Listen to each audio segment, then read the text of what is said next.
Do we have any update on Wayne's health? He called and he sounded good. The first time he sounded groggy. Yeah, right. Parking ticket. Yeah, but this time he sounded better. Probably in his Harbour.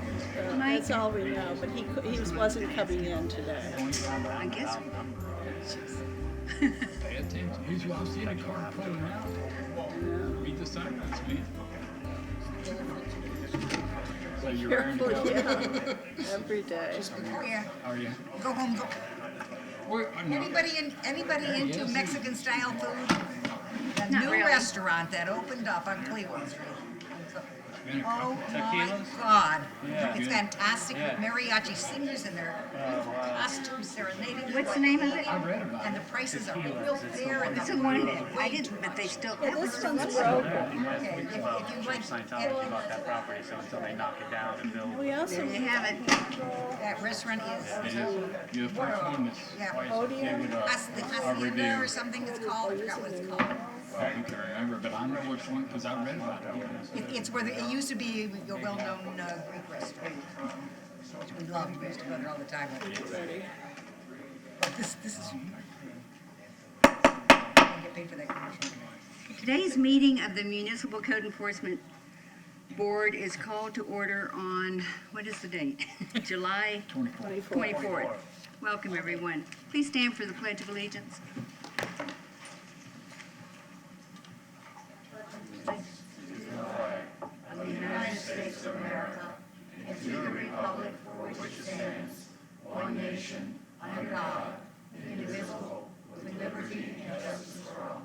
Please be seated. Agendas for today's meeting are on the wall at the entrance of the chambers. Please remember to turn off your cell phones. The Municipal Code Enforcement Board consists of 7 members who are appointed by the City Council and we serve voluntarily. It is this board's intention to promote, protect, and improve the health, safety, and welfare of the citizens of Clearwater by providing the equitable, effective, and inexpensive method of enforcing certain codes within the city. The board considers new business items in 2 parts. First, a violation, then affirmative relief. Formal rules of evidence do not apply. Each side is limited to 15 minutes and the board may grant additional time if needed. All proceedings will be conducted in a calm, civil manner, and individuals who conduct themselves otherwise will be asked to leave. If necessary, they will be escorted from the chambers. Now I ask all who plan to speak to please rise and be sworn in by the clerk. Do you swear or affirm to tell the truth, to the rest, and entire testimony?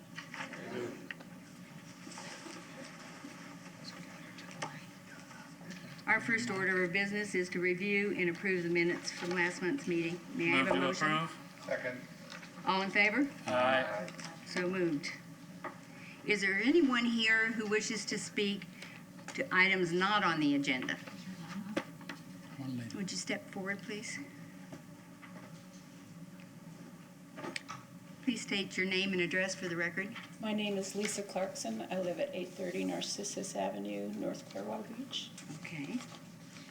And what is the subject that you wish to speak? It's regarding illegal rentals in North Clearwater Beach that are already under investigation, but it's been almost 2 years, and this repeat offender continues to really tax us in the neighborhood. That everybody who comes there comes to party.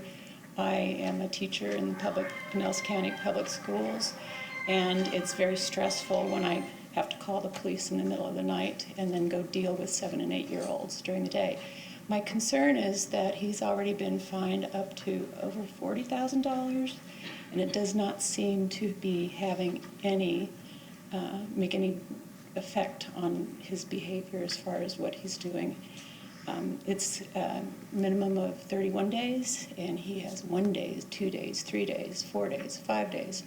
And the people that come there truly are there to party. He has also converted his garage into another unit, and sometimes there are separate people that come. So I am I'm going to go to Citizens to be heard, because it seems like the standard fine that he's getting fined has no effect. And so I want to see about maybe super fine, or I don't know what's next, but it's really a very, very sad thing for our whole neighborhood. And it just has been so long. It's very stressful. I can imagine it would be. Have you spoken to him? I've spoken to whoever he says he's the owner. He's not the owner. The owner is Mohammed Free, or I've forgotten his name, and people that are hosting his house on Airbnb and VRBO are not him. And I have talked to one man, Ken, and I don't know anything about him. He almost came over my fence when I asked them to be quiet, and I called the police on him, and I think he got ticketed for that particular day. But I don't want to have anything. I used to hand deliver the code enforcement, the noise ordinance, but I am scared to do that. And Officer Burnside, who is the new officer in charge of Clearwater Beach, has advised me not to do that for my own safety. And so I've always had a neighbor with me, but I have talked with him directly from the sidewalk, and he accused me of ruining his life and the lives of 3 children, 3 families of children. And I'm really worried about safety with that, in regard to that man. Okay, thank you. Thank you. Mm-hmm. Madam Chairman, I asked Mr. Saltzman a question. Yes, sir. So this person has been fined in the past, according to the codes, violation of the code, short-term rental and all that. But the noise and all that seems to be like a nuisance. Could this be addressed as a nuisance, which I think has other courses of action available to it? It could be, yes. Thank you. Okay. New business items. 4.1, continued from June 26, 2019, case 8919. Fine Respondents Shaw, Clearwater Holdings LLC at 1104 North Martin Luther King Jr. Avenue in repeat violation of codes for permits, and issue an order that a daily fine be imposed for each day the repeat violations continue to exist. Madam Chair, the city would ask to actually continue this case. We were able to, again, to date uncertain this time. We was able to speak with the gentleman before the meeting. He showed some things that I need to look at that came from the city, and I would like to do that before we move forward with the case. Okay. Do you want to continue till next month?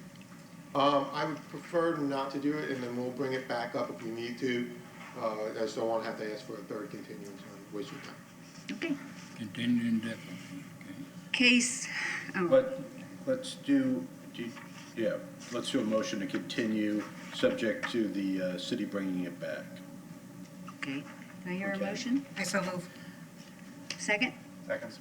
All in favor? Aye. Motion carried. Case 4.2, or item case 112-19, Fire Respondents Eddie A. Whitfield at 1481 Hamlet Avenue in violation of standard housing code, and issue an order with compliance deadline and fine if compliance is not met. Not present? Good afternoon, Board. My name is Nilda Espinosa. I'm a housing inspector for the city of Clearwater. And the case number is 112-19, 1481 Hamlet. It's a housing case. Pardon? Can I interrupt you quickly? Let me do a first for this, and then we continue. There's no one here to speak to this case, and we have, There's not. yep. Do you want to make sure nobody's here? Is there someone here? No. No. I move to find the respondent in violation of the code as referred to in the affidavit in this case. Second. All in favor? Aye. Motion carries. Okay. Thank you. Okay, would you like to see the photographs? Yes, Yes. please. Okay, it's one housing issue is, one housing case, 12 issues. Wow. Wow. And just bear with me for a moment. 12 violations? No, one violation under which there are 12 issues. Okay. So I'm going to show you my presentation, okay? Okay. Oops. And these are all the codes that are violated under that housing code. And from the pictures, you will see. And notice the violation was sent down in March of this year. Compliance date was 4/18. They have 30 days to contact me and start repairing the issues. Certified mail was returned on April 12th. Notice of hearing was sent out at the same time in March 20th. Again, it was returned unsigned, so I had to post the property because it was continued from last month. I had to post it again for this month, and that was June 14th. And this is where the property is at. Ooh. Lost it. Yeah, lost it, sorry. There it is. It's just east of Fort Harrison, west of Missouri, south of Lakeview, and north of Bel Air. It's a single-family home. We'll start with interior, ceiling. This has a crack in it, can't have that. Holes, another crack. That's also the ceiling. This is the wall, holes in it. Again, these are various holes in various walls in the house. There is no lock on the window. You have to have a lock so it can be secured. Nothing. Leaking from the pipes underneath the sink. No cover plate on the electrical switch or outlet. They had to put a lamp in the bathroom because there's no light, there's no electric in there.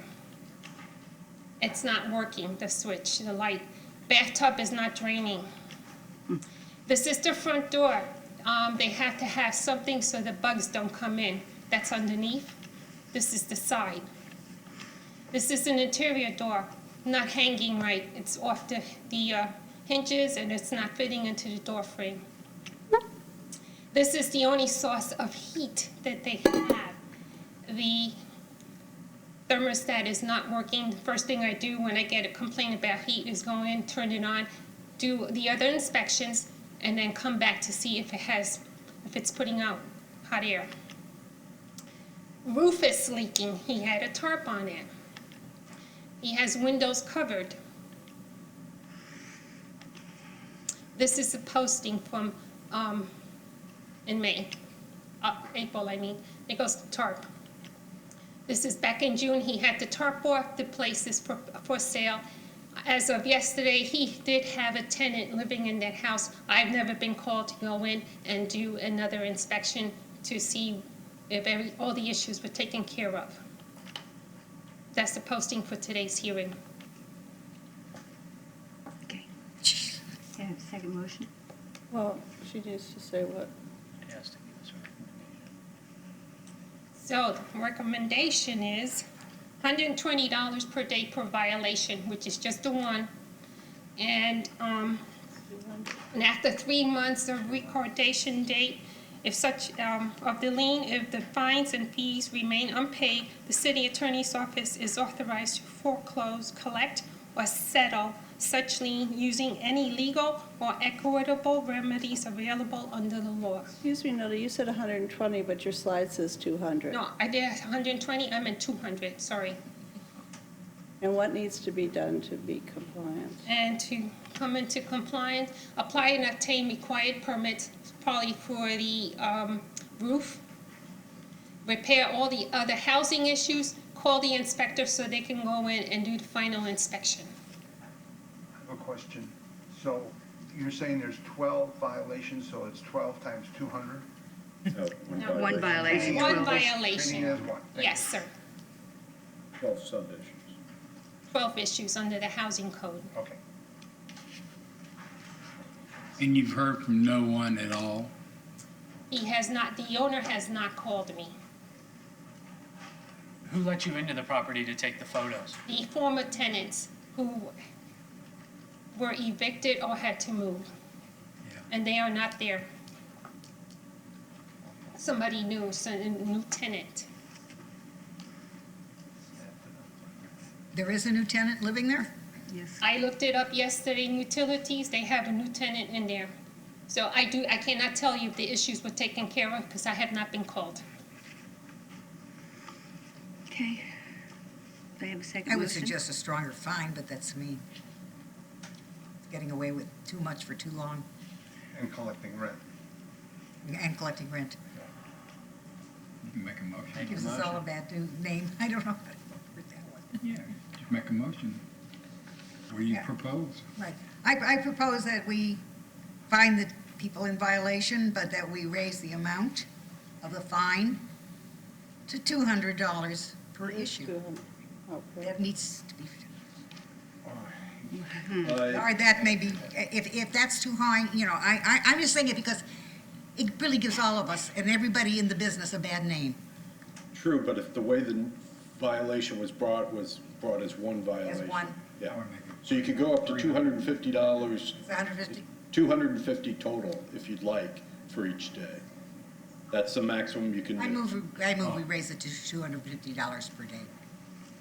You wanna- I'll second that. Well, you need to Somebody read has to make the Somebody has to make the motion. Oral Okay. motion. Go ahead. Okay, I moved in an order requiring the respondent to correct the violations on or before August 30th, 2019. If the respondent does not comply by that day, the board may order a fine of $250 per day per violation for each day each violation continues to exist. If fines and fees remain unpaid 3 months after such lien is filed, the city is authorized to foreclose, collect, or settle such lien. Second. I second that motion. Second. All in favor? Aye. Motion carries. Thank you. Thank you. That's ridiculous. So Can't odd. believe it. Can't believe you got somebody who- Item number 4.5, case 134-19. Fine respondent Silas Kepper at 1316 Young Avenue in violation of standard housing code and issue an order with a compliance deadline and fine if compliance is not met. Mr. Cantrell? See if anybody's present. They have a different name. Are they here? Do not know. I move to find the respondent in violation of the code as referred to in the affidavit of this case. Second. All in favor? Aye. Motion carries. Okay, just a few photos and a quick briefing of what this is before I go to recommendation. This property is just south of Lakeview and just east of Missouri Avenue on Young Avenue. This is a photo of the home. The violation is for living with no electricity. He's actually running a generator constantly. This photo here, if you look pretty much in the center of the photo, I took it at an angle. You can see the power meter has been removed by Duke Energy. And I did confirm with them on numerous occasions, including this morning, that there is no electricity, active service at the property. And that's it. So I'll move to compliance can be met for living with no electricity by having active electrical service returned. The city is requesting compliance on or before August 24th, 2019, or a fine of $150 per day that the violation continues to exist. After 3 months from the recordation date of such lien, if the fines and fees remain unpaid, the city attorney's office is authorized to foreclose, collect, or settle such lien using any legal or equitable remedies available under the law. So did they respond to the written mail notice? He did not respond to it. He was actually written a notice to appear to Pinellas County Court in February of this year and adjudicated guilty on March 7th of this year. So he thought it was done with then, huh? He thought it was done with, and I've spoken to him, and he is not, There's no question. no question. He said there is no electricity, and he will not be turning it on. Interesting. Madam Chair, may I make a motion? Certainly. I moved and enter an order requiring the respondent to correct the violations on or before August 24th, 2019. If the respondent does not comply by that date, the board may order a fine of $150 per day per violation for each day each violation continues to exist. If fines and fees remain unpaid 3 months after such lien is filed, the city is authorized to foreclose, collect, or settle such lien. Second. All in favor? Aye. Opposed? Motion carries. Thank you. Thank you. Item 4.6, continued from June 26, 2019, case 9819. Find respondents Jacqueline Estate at 1000 Grantwood Avenue in violation of code for fences, exterior services, door and window openings, and window maintenance, and issue an order with a compliance deadline and fine if compliance is not met. Are they here? I don't know. I've never met them. No. Nobody's showing up today. I move to find the respondent in violation of the code as referred to in the affidavit in this case. Second. All in favor? Aye. Carries.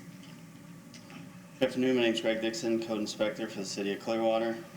My recommendation for case 98-19 at 1000 Grantwood Avenue. There are 4 violations at this property for fence maintenance, exterior surfaces, door and window openings, and window maintenance. I'm requesting compliance on or before August 31st, or a fine of $150 per day per violation if compliance is not met. After 3 months from the recordation date of such lien, if the fines and fees remain unpaid, City's Attorney's Office is authorized to foreclose, collect, or settle such lien using any legal or equitable remedies available under the law. Compliance can be met for the fence maintenance by having the fence maintained in a vertical position and not allowed to lean more than 10 degrees from vertical, and repairing and placing all broken and missing boards. Compliance can be met for exterior surfaces by replacing any defective structural or decorative elements of any building wall. Ensure all exterior surfaces are free of mildew, rust, loose material, and fade and peeling paint. Compliance can be met for the door and window openings by reinstalling or replacing the garage door. And compliance can be met for window maintenance by replacing any broken windows in the house. This is a photo of the house in March. You can see the garage door is falling off. There's a broken window to the left of the door, and could use a paint. Here's the fence. It's leading out to the sidewalk. Here's the property in June. Didn't change. And yesterday, they've quit mowing the grass now too. That's it. Mr. Dixon, is anyone living there? I don't know. This we had an inspector that moved on, and so we took over some of her cases. And I drove by there once and saw some people there, but I haven't since. How long ago was that? Like April maybe. Yeah, it looks like it's This case was supposed to be heard last month. Somebody called Nicole and asked to have it continued, and that's all I heard. Okay. Is there power and water running in the house? I didn't check for that. Okay. I'll make a motion. Okay. Madam Chairman, I move to enter an order requiring the respondent to correct the violations on or before August 31st, 2019. If the respondent does not comply by that date, the board may order a fine of $150 per day for each violation that continues to exist. If fines and fees remain unpaid 3 months after such lien is filed, the city is authorized to foreclose, collect, or settle such lien. Second. All in favor? Aye. Opposed? No. Motion carries. Okay. Okay. He's up again, Mr. Dixon. Yes. 4.7, case 113-19, find respondents Precision Hotel Management Company at 1800, 1806, 1812, 1812 and a half, 1816, and 1818 Northward Harrison Avenue, and 417 and 419 Venetian Drive in violation of code for exterior services, delinquent business tax receipt, residential rental business tax receipt, and issue an order with a compliance deadline if compliance is not met. I don't think somebody's here. Would you please identify yourself? Wayne Mitchell, Okay, and your address? 39 Sunset Bay Drive, Delaware, Florida. Did you get that? Okay. Right now, I'm living at, right now though, I've taken over the motel and I'm living there at 1800 North Fort Harrison. So I terminated the managers and, we're going around and doing just a general, renovation of the rooms and definitely want to get everything into compliance as soon as possible, so we're working on that immediately. That takes priority. Have you been in contact with our inspector? Yes, yes, he toured he came down and he toured the property with my wife and I. He was very, he was specific on what we needed to get taken care of so we could start working on it. Excuse me, Madam Chairman, I think we need to ask the respondent if he omits or denies, so we can go into a motion. Beg your pardon? Do you admit or deny the allegations? I admit the allegations. Okay. Have a seat and I'll make a motion. Okay. Just one. Would you have a seat just a moment, and we'll call you back up. Madam Chairman, I move to find the respondent in violation of the code as referred to in the affidavit in this case. Okay. Second. All in favor? Aye. Motion carries. Okay. Thank you.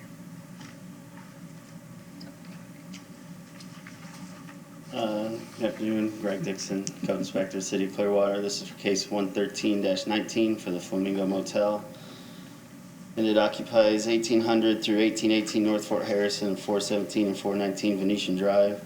There's 3 violations at the property for a delinquent business tax receipt, a residential rental tax receipt, and exterior surfaces. I'm requesting compliance on or before August 31st, 2019, or a fine of $250 per day per violation if compliance is not met. After 3 months from the recordation date of such lien, if the fines and fees remain unpaid, the city attorney's office is authorized to foreclose, collect, or settle such lien using any legal or equitable remedies under the law. Compliance can be met for the delinquent tax receipts by submitting payment for the 2018-19 business tax receipt for BTR 902-4971 and BTR 904-2291. I'm told those have been paid. I'll have to check when I get back to the office, but there would be 3 business tax receipts that need to be required for this property, and there's one that hasn't been applied for. And that's for the residential rental business tax receipt. So to come in compliance for that, they could submit the application and payment for the rentals located at 1812 and 1812 and a half Fort Harrison. Compliance can be met for exterior surface by repairing any damaged structural or decorative elements of the exterior, removing any mold and mildew and failing paint from the exterior walls, and any areas with peeling or failing paint needs to be repainted.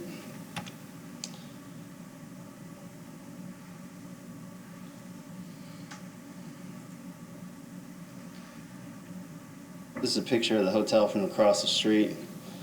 It goes from 1800 to 1818 and around Venetian Drive there.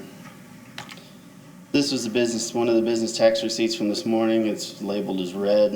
It hadn't been paid for yet, but I'm told it has been, I guess, since I checked. This is the other one that's there. There used to be a business tax receipt for 1812 and 1812 and a half, but it went out of business in '99. I guess another one wasn't applied for since ownership changed. The front sides of the building aren't in too bad a shape. It's more the back and the sides. But this is 1800. And this is the back 1800. I would like this shed cleaned up a little bit. There's another picture in June. Still the same. They have cleaned up a lot of that outdoor storage that was there that came through last week when I was with them and did a cleanup. This is 1806. The front looks good. It's the back side, this shed that's next to the other one that we were looking at. 1812, the front's good. There's some mold and mildew on the side.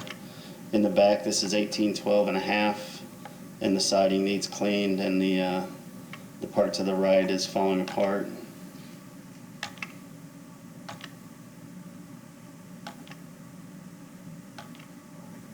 This is 1816 and 18. The front's okay, except for some damage up underneath the overhang. This is the 2 properties on Venetian. They've got mold and mildew and some damage to exterior surfaces on the back of the building. Here's in June, basically the same. Went by last week. The exterior surfaces are basically in the same condition as they were since January.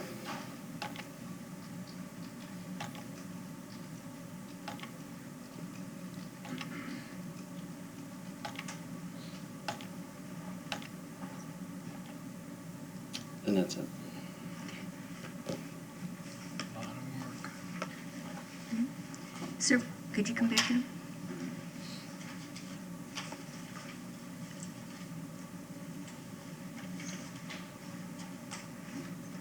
You know what needs to be done to get the property in compliance? Yes, ma'am. And can you get it done by, what was it, August 31st? 31st. 31st? I want to try my best to do that if I can. I will request more time, but the sooner I get it done, the better. So, and then on an ongoing basis, because it's not going to go away and stay away, I want to set up a preventative maintenance program or get paint that is mildew resistant, because otherwise that's going to be an ongoing problem. So I'll need a little time to look into that and see what the best course of action is. But I want to get it taken care of because I can go there tonight and hose it off with bleach, and 3 months from now, or a month from now even, it could be mildew again. So I just get paint or something that will stop it from reoccurring.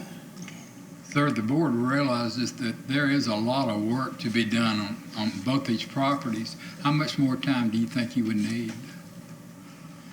Well, yes, to at least the 31st, and then, you know, I can work closely with him and give him an update or on where we're at, or if he has time to stop by. Well, you already have to August 31st. Would September 31st help you?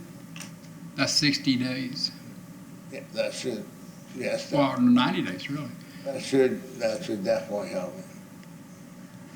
I kind of question, given more time, if we're not applying for BTRs and delinquent on them, we can't just fix a property. There's a paperwork. So are we moving forward with that? Or you? Yes. No. You mentioned that you said you paid him. Do you have receipt of that record? My wife was here earlier, and she took them with her, but yeah, she told me she paid them when she got here today. Now, before I leave here, I'll check to make sure that they've been paid. We could have two motions, one dealing with the BTR and the other dealing with the property improvement or corrections. Yeah, I was primarily talking about the property. Yes. Yeah. Yeah, the BTRs will get taken care of right away, one way or another. But there's no reason for that, and I apologize. There's no reason for that to happen. I'm sorry for that. He seems to think he can get it done by the 31st. Michael? September? Would it make a motion and we'll move it? Yeah. Madam Chairman, I make a motion that we extend the compliance date from August 31st to September, 30th? Thank you. Well, we have to vote on it first. I'm just making the motion. I hadn't heard a second yet. I have a question on your motion. The BTR, he can have that done quicker. Well, he's already got that. No, he doesn't. There's still one outstanding according to the inspector. Two, he said he's paid two, there's still a third one. Oh. So I would think we give him the time for the property corrections and speed up the BTR one by the 15th. Well, my thinking is along that avenue. I'm talking about just property, not BTR. I know, but that wasn't in the. Okay, I'll put that in here. His thing was all Yeah, together. thank you for bringing that to attention. I'm going to reiterate that motion that this is just for the properties only to be, You need to make the motion. I'm making a motion. He's making the motion. I'm making the motion. I don't have to make it off the paper. Yes, sir, I understand that. I'm reiterating the motion that we give you just for the property only, not the BTR, until September the 30th to come in compliance. And during that time, you can also be working on your BTR, but I'm not motioning that, just the properties only. Yes, sir, I understand. Now, I have to put that before the board. They might not approve it. I'll get the BTR taken care of right away if it hasn't been. Well, I also reiterate on the BTR, the third one that's outstanding. Is that right, Mr. Dixon? Yeah, there's a residential rental. It's a greater than 30-day rental, so they can just apply for a residential business tax receipt for the two, 1812 and 1812. And how much time did we give him on that to apply for that BTR? I gave till August 31st. Okay, I'm going to keep that at August 31st to BTR. That's plenty of You can time. help me with that. I don't know with that. So I'm making a motion for the August 31st for the BTR to be acquired, and for September the 30th of 2019 for the property. Mr. Salzberg, is that correct? That's fine as long, and what's the fine going to be? And the fine, for both will be, as Mr. Dixon is recommending, $250 per day for each violation that continues. That's my motion, but we still have to vote on I'll second that. it. Actually, if you could use the form to make the motion. it. I know, but first we'll see if the board's going to agree before I go to this. Well, I made a second. Okay, Okay, but you've already made both motions. I know, I've already done it. We I- can, we can adopt the language in our normal language with your motion. That's fine. It's been second. All in favor? Aye. Opposed? Motion carries. Do this. All right. You get something in August, you already start away in September. Everything I said was off the paper. No, it's fine. But you're good, I think you're just with the language of the, if fines and The fees reparation. remain unpaid, that's the. But I said that 3 times, You're good. off the paper. We're good. We got it. Yeah, you're good. Okay, all Thank right, you thank very, you. very much. I will get this taken care of. Thank you. Good luck, sir. You're welcome. Item 4.8, case 114-19. Fine respondents James Huster, Lynn Heppy, Linda Crotty, Brianna Crotty, Anton Viosek, and Lori Viosek at 509 Cedar Street and 912 North Garden Avenue in violation for exterior services, door and window openings, an abandoned building, and issue an order of compliance and fine if compliance is not met. Is there anyone here to speak to this case? Good job on the name. I move to find the respondent in violation of the code as referred to in the affidavit in this case. Second. All in favor? Aye. Motion carries. Mr. Dixon. Good afternoon, Greg Dixon, Code Inspector of the City of Clearwater. This is my recommendation for case 114-19. There's 2 addresses on one parcel. That's why that's for 912 North Garden Avenue and 509 Cedar Street. The 912 North Garden is the abandoned building. There is somebody living in 509 Cedar. So there's 4 violations at this property for abandoned building, exterior surfaces, door and window openings, and window maintenance. Request compliance on or before August 31st, 2019, or a fine of $150 per day per violation if compliance is not met. After 3 months from the recordation date of such lien, if the fines and fees remain unpaid, the city attorney's office is authorized to foreclose, collect, or settle such lien using any legal or equitable remedies available under the law. Compliance can be met for the abandoned building by having all code violations addressed, have current utilities turned on, and have the home occupied, or by selling the property or have the property demolished. Compliance can be met for exterior surfaces by replacing any defective structural or decorative elements of any building wall, and ensure all exterior surfaces are free of mildew, rust, loose material, faded or peeling paint. Compliance can be met for door and window openings by removing any and all boards from the windows and garage door. Compliance can be met for window maintenance by replacing any broken windows on the property. This is 912 Garden. This is back in February. I cited the property owner as listed in property appraiser, but then the attorney found out that the ownership was split into 3, so we had to recite him. That's why it seems like it's been a long time. But homeless were getting in through that garage door. It wasn't very secure. There's windows boarded up. Some of those front windows are broken. This is the side of 912. Here's 912 in May. They sort of did some work, but all they did was really reinforce the boarding and boarded up the windows on the front there. The paint is still failing. This is the 902 or 509 Cedar Street. There's somebody living there, but all the windows are boarded up. Mold and mildew on the side. And after I posted the property, the guy living here started pulling the boards off the windows, but since it's all one parcel, the violation still exists throughout the property. And here it is this week. I Are they adjacent, those properties, just one on one street? One parcel, and one faces Garden, one faces Cedar. Mr. Dixon, on that last house that you showed there with all the mold and mildew, can you tell when you went up to that house if that's asbestos, that small house there, that the mold and mildew is on? I'm sure it is. Most of these houses over here were Yeah. built in the 30s, 40s, 50s. Yeah. And most of them that come down, they have to get the asbestos. The old Florida shotgun house with the asbestos, yeah, Mhm. okay. Mr. Dixon, have you had any communications with the owners? I did. When I first sighted them, I talked to one of the three owners, and they said they'd go out there and address the issues, but they're addressing the issues was just putting new boards on the doors. And windows. Okay. Your motion? You've been dealing with these people how long? I initially wrote the property up in February. February. And you think $150 a day is going to motivate them? Per day. Per day? Usually for $600. residential properties, we start at $150. $600 a day. Well, I understand, I'm just, they're renting it, for one, right? So they're making money, that's where I live, so it takes it from a homeowner living there to somebody who's running a business. Okay.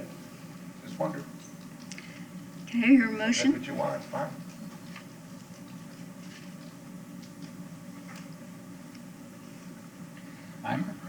Go ahead.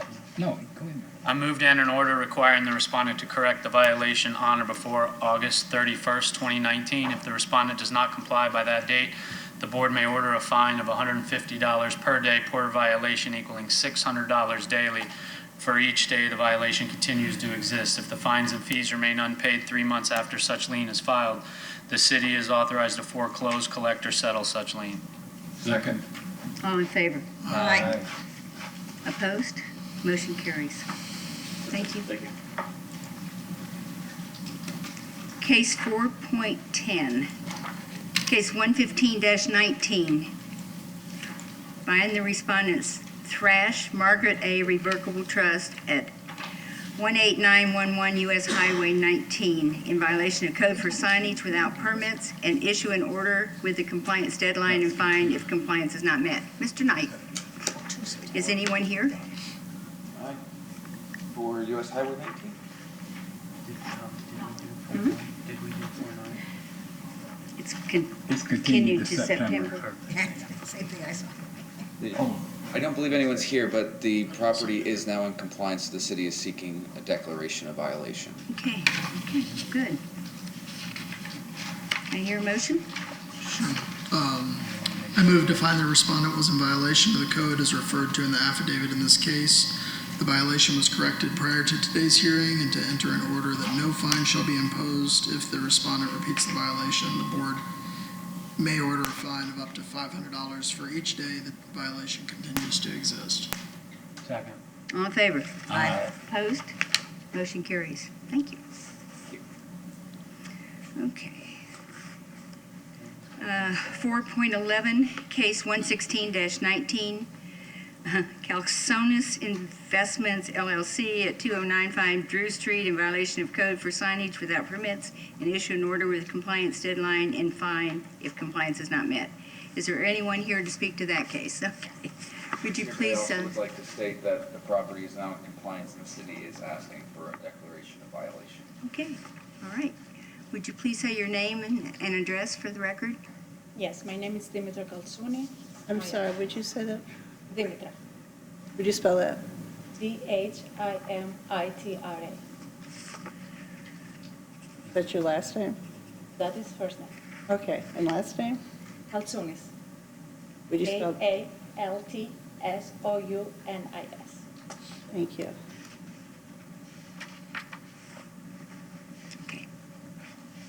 So we're having a declaration on this? Yes, sir. I move to find the respondent was in violation of the code as referred to in the affidavit in this case. The violation was corrected prior to today's hearing, and to enter an order that no fine be imposed. If the respondent repeats the violation, the board may order a fine of up to $500 for each day the violation continues to exist. Second. All in favor? Aye. Opposed? Motion carries. Thank you for getting it into compliance. Thank you. You're free to go. Thank you. You're welcome. Good day. You too. 4.12, case 117-19, fine respondents, C&K of Safety Harbor LLC at 2862 Gulf to Bay Boulevard in violation of code for signage without permits and issue an order with compliance deadline and fine if not met. Is there anyone here to speak to that? I don't believe so. You're going to Okay. find that my cases are very simple today. The compliance has been met, and the city is seeking a declaration of violation. Well, you're very We handy like to your have cases, today. Dan. I move to find the respondent was in violation of the code as referred to in the affidavit in this case. The violation was corrected prior to today's hearing and to enter an order that no fine be imposed. If the respondent repeats the violation, the board may order a fine of up to $500 for each day the violation continues to exist. Second. All in favor? Aye. Motion carries. Okay. All right, you're still up. Ma'am. 4.15, case 12019, fine respondents, Beach Walk LLC at 333 South Gulfview Boulevard in violation for code for temporary signs and issue an order with a compliance deadline and fines if compliance is not met. Are they? I don't believe so, and they have also come into compliance, and we are seeking. You must scare them off. It must be, yeah. I move to find the respondent was in violation of the code as referred to in the affidavit in this case. The violation was corrected prior to today's hearing and to enter an order that no fine be imposed. If the respondent repeats the violation, the board may order a fine of up to $500 for each day the violation continues to exist. Second. All in favor? Aye. Opposed? Motion carries. Thank you, board. Okay, the next one's continued.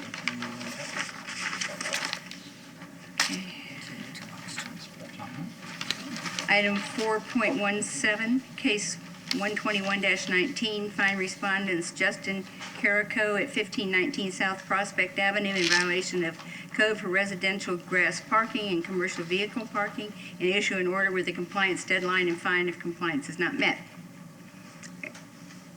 Would you state your name and address for the record? Justin Carrico, 1519 South Prospect Avenue, Clearwater, Florida. And do you admit or deny? I admit it. Okay. If you'll just have a seat, we'll call you back up. Madam Chairman, I move to find the respondent in violation of the code as referred to in the affidavit in this case. Second. All in favor? Aye. Opposed? Motion carries. Okay. Yes. Vicky Fletcher with the City of Clearwater. This is also a declaration. It is now in compliance. Jeez. Very, very nice. I move to find the respondent was in violation of the code as referred to in the affidavit in this case. The violation was corrected prior to today's hearing and to enter an order that no fine be imposed. If the respondent repeats the violation, the board may order a fine of up to $500 for each day the violation continues to exist. Second. All in favor? Aye. Opposed? Motion carries.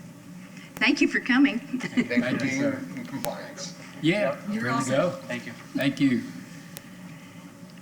Item 4.18, case 122-19, fine respondents Laura Bailey at 1155 Howard Street in violation of code for exterior surfaces and issue an order with a compliance deadline and fine if compliance is not met. Is Laura Bailey here? Yes, Yes, I'm here. I'm sorry, I looked up, there you were. Do you admit or deny? Admit. Okay, if you'll have a seat and, And to say a few words quickly? Just a moment, we have to make a motion first. Oh, okay, sure. Madam Chairman, again, I move to find the respondent in violation of the code as referred to in the affidavit in this case. Second. all in favor? Aye. Opposed? Let's hear from you first. Vicky Fletcher with the City of Clearwater, Code Inspector. This is for case number 122-19 at 1155 Howard Street. There's one violation at this property for exterior surfaces, which is code section 3-1502B. Notice of violation was sent on August 2nd of 2018 with a compliance date of September 2nd of 2018. I did do the affidavit of posting on May 29th of this year. This is a picture of the property. These were taken last year in August. Again, last year in August. Last year in August. This is the backyard in August of last year. The side yard. This was on August 13th of last year, just to show that there was other violations there at the time. And then this was in September of last year. And then this was for the posting done in May. These pictures were taken in July. This was for today's hearing. The property still has not been brought in compliance for the exterior surfaces. This is a picture of the front of the house. I was not able to get a picture of the back of the house because she's not been there to allow me into the backyard to see what it looks like. Why the length of time? I mean, we're at a year here. When this call came in, it actually came in from the police department. There was several stolen cars found in the backyard of this home. At the time, it was a homesteaded home, but it was being rented to what she originally told me was her family members. I'm not sure who the people were, but that's how it all came about, and there was an investigation. So there was a long period of time that I couldn't do anything with it because of the ongoing investigation at the property. It was reported for homestead fraud, but she's back in the house now, and I'm not sure of anything else after that. Okay. Ms. Bailey? Okay, so I've owned the home since 2007. It has always been my primary residence, although back a couple years ago, some friends did live there, and because of circumstances, I actually did, move out and had another residence. I asked them to move out at some point. They were hostile. They left the home like that. So since last year, I've been, working with this Vicky, also trying to get, see if I could be eligible for some loans, being that, I took back ownership of the home, living in the home. Everything that she violated me on, like you saw, a lot of just debris and the window broken, all that's been done. The last thing that was left to do is some work to the outside of the home because it is wood frame, and that's what I've been working on. I had to get my homestead back, and I was going to apply for loans through the city because I'm a single parent. But it's just been like an upward battle, so I'm going to go with an estimate I received from a friend to do the work to the home for $3,000, and I just went back to work full-time. I'm a nurse the beginning of this month, so I was going to ask for 60 days to be able to do what's left. Okay, if you'll have a seat. What do you think, folks? We'll need her recommendation first. Yep. My recommendation for case 12119 for the exterior surfaces, we're requesting compliance on or before August 8th of 2019 or a fine of $150 per day for each day the violation continues to exist. We are asking the board to authorize the following after 3 months from the recordation date of such lien. If the fines and fees remain unpaid, the city's attorney's office is authorized to foreclose, collect, or settle such lien using any legal or equitable remedies under the law. Compliance can be met for the exterior surface by pressure washing, removing all peeling paint and declining paint, and repainting the structure. And these are just pictures that were taken on August of last year, just to let you see the before and after. Okay. Yeah, it doesn't look like that. What date, how long did we give her? August 8th. It's a week? Yeah. No, it's about 2 weeks. How much time did you say you needed? 60 days, because what's left is just the damage to the frame, the wood. There's some dry rot. And then some paint needs to be repainted where there's some chip paint. Okay. But I do have my homestead exemption back, just so you know. I'll make a motion, and then you all can decide whether you want to support it or not. Okay. How much was it per day? 150. 150, okay. I move to enter an order requiring the respondent to correct the violations on or before September 29th. If the respondent does not comply by that date, the board may order a fine of $150 per day per violation for each day each violation continues to exist. If fines and fees remain unpaid 3 months after such lien is filed, the city is authorized to foreclose, collect, or settle such lien. I'll second that. Got a motion and a second. All in favor? Aye. Opposed? Motion carries. Okay. Laura, just make sure you understand from Ms. Fletcher what exactly needs to be done so that you're not paying somebody over $3,000 for things and then she comes out and tells you you're still missing some things. Definitely. That Okay, I'll follow up bill with may her. get even longer. Okay. Make good use of the extra time the board gave you. Oh, I will. Good. Definitely. Thank you for that. You're welcome. Good luck. Okay. Item 4 19, case 12319. Fine respondents KTE LLC at 2620 State Road, fine 90 in violation of code for business tax receipt, and issue an order of compliance deadline with the compliance deadline and fine if compliance is not met. Brown. Good afternoon, Board. Shelby Brown, Code Inspector, City of Clearwater. This is for case 123-19. No one is here today. The property is not in compliance, but the city would like to present its case, if you'll indulge us, please. Okay. Very good. Sort of public service announcement. Okay. Actually. All right, so this is for 2620 State Road 590 in Clearwater. There's 2 violations at this property. One is code section 1-104B, which is a development code violation. You think of zoning. The way the code reads is that no building, structure, water, or land shall be used or occupied unless it's in conformity with all of the provisions of the zoning district in which it is located, all applicable regulations, and all development approvals. So however the property is being utilized, it has to be approved first. Also, code sections 2930 subsection 1 and subsection 5, these are for business tax receipts. A business tax receipt is required if you have a business. And if you have a property with multiple businesses that are open, all of those businesses have to have a business tax receipt. So it's 2 things, how the property is used, and if there are businesses, they have to have a business tax receipt.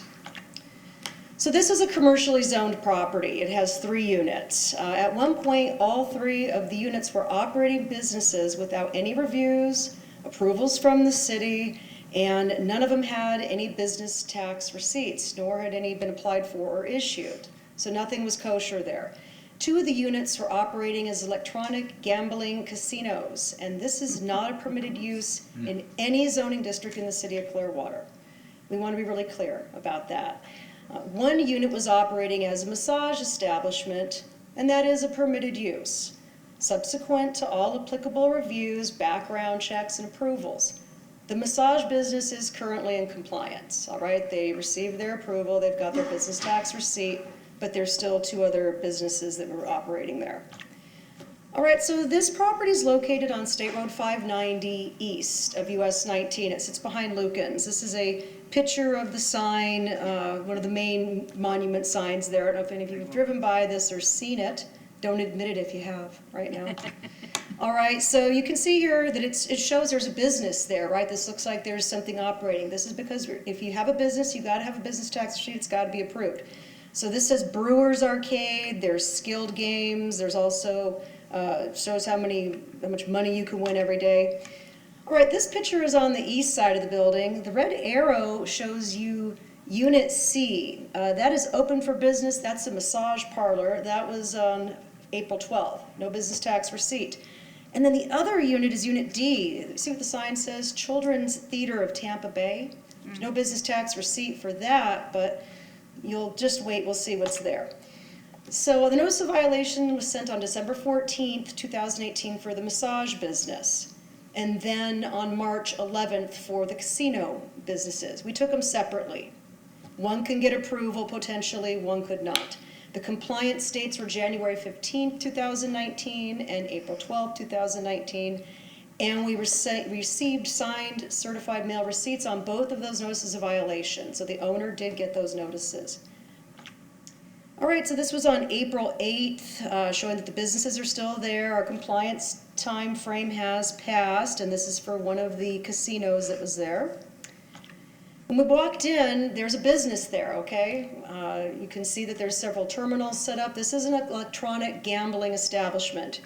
You can see we've got some Coke machines, we've got some TVs around. This is what we'll see in these kinds of unlawful activities. We've got an ATM handy dandy there and a sign showing you what you can win, what kind of prizes are available at this casino.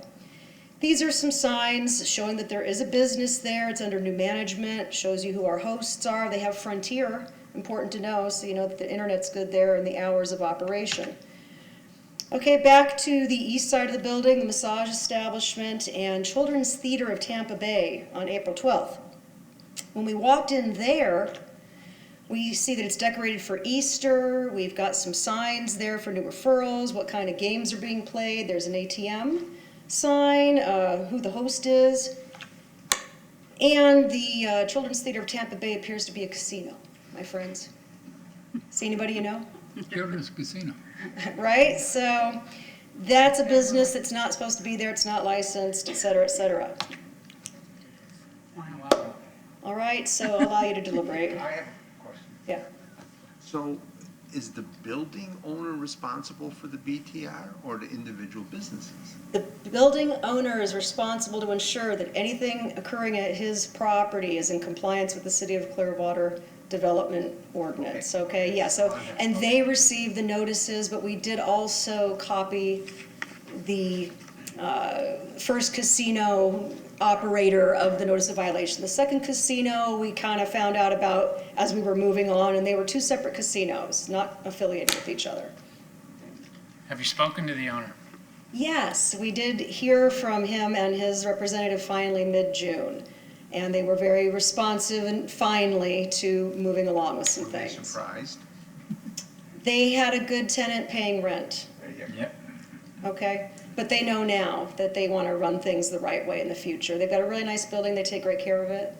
They just need to get things sorted out, and they are working that direction. So I'll let you deliberate and make your first motion if you'd like. Okay. What are your recommendations? You want to go to that? Recommendations? Okay.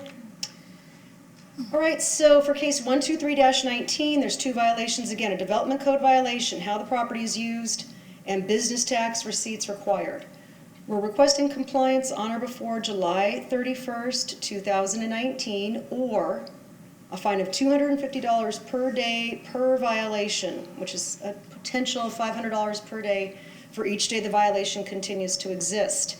And we are asking the board to authorize the following after 3 months from the recordation date of such lien. If the fines and fees remain unpaid, the city attorney's office is authorized to foreclose, collect, or settle such lien using any legal or equitable remedies available under the law. So compliance can be met for the development code violation, the use. Any and all unapproved businesses at the property shall cease operations. Any signage associated with those businesses shall be removed. The owner or the owner's representative shall make the premises available for inspection by the Code Compliance Department, and no further allowance by the owner or owner's representative of any business or occupants that have not been approved for operation through the city's Planning and Development Department. So that's one. Compliance can be met for the business tax receipt required by ensuring that any future businesses or operator at the property applies for and then receives a valid City of Clearwater business tax receipt through the city's Planning and Development Department. I have one last picture to show you, to show that they are trying to work towards something. On July 23rd, which was yesterday, they had in fact removed the signage for one of the casinos that had been there for a good while. So that massage slide there, that's fine. That business is allowed. So they're moving in a direction, but everything still stands. They need to be done with business by July 31st and let me in there to ensure that that's happened. I'll make a motion. I move to find the respondent in violation of the code as referred to in the affidavit in this case. Second. All in favor? Aye. Opposed? Motion carries. Very good. Thank you very much. Thank you. Thank you. What about the Now we second? need the We'll do the second. Yeah. Second motion? I move to enter an order requiring the respondent to correct the violations on or before July 31st, 2019. If the respondent does not comply by that date, the board may order a fine of $250 per day per violation for each day each violation continues to exist. If fines and fees remain unpaid 3 months after such lien is filed, the city is authorized to foreclose, collect, or settle such lien. Second. All in favor? Aye. Opposed? Motion carries. Okay, thank you. That's interesting. Okay. 4.20, case 124-19, fine respondents James Mack at 1743 Harbour Drive in violation of code for clean roof, lot clearing, inoperable vehicle, exterior storage, and boat trailer, and issue an order with compliance deadline and fine if compliance is not met.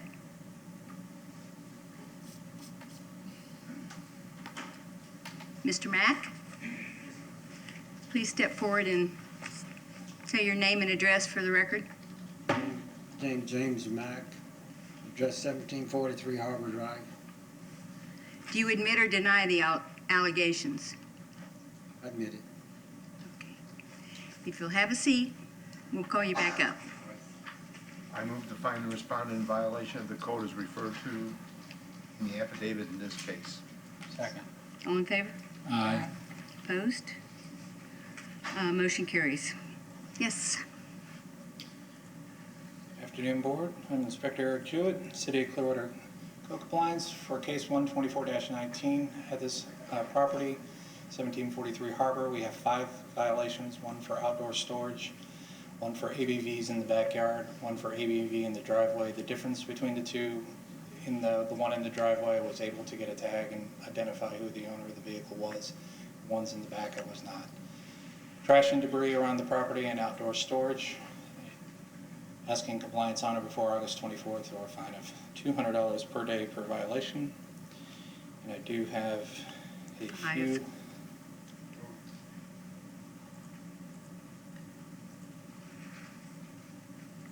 pictures on this. This is the home, the 2 vehicles in the front. The silver vehicle is the one that's actually out of compliance. It had an expired tag and flat tires, so it was cited individually. I did receive permission from a neighboring property to take photos in the backyard. In the front, we still have trash and debris around the front.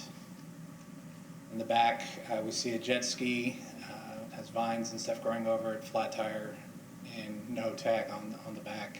So that is considered an inoperable vehicle. Various items out back. On the other side of the shed from the neighboring property, this is what I could see. Boat, boxes, various boxes and trash and debris.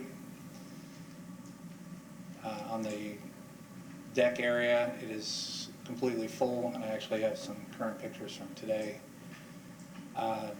Another vehicle in the back that is even not authorized to be in the backyard. The motorcycle, I had previously spoken to him about the motorcycle. A couple months prior, they said they had sold it, but apparently the person didn't come pick it up, so they moved it into the back. I thought it was gone and closed the case, and only discovered it after I got permission from the neighboring property.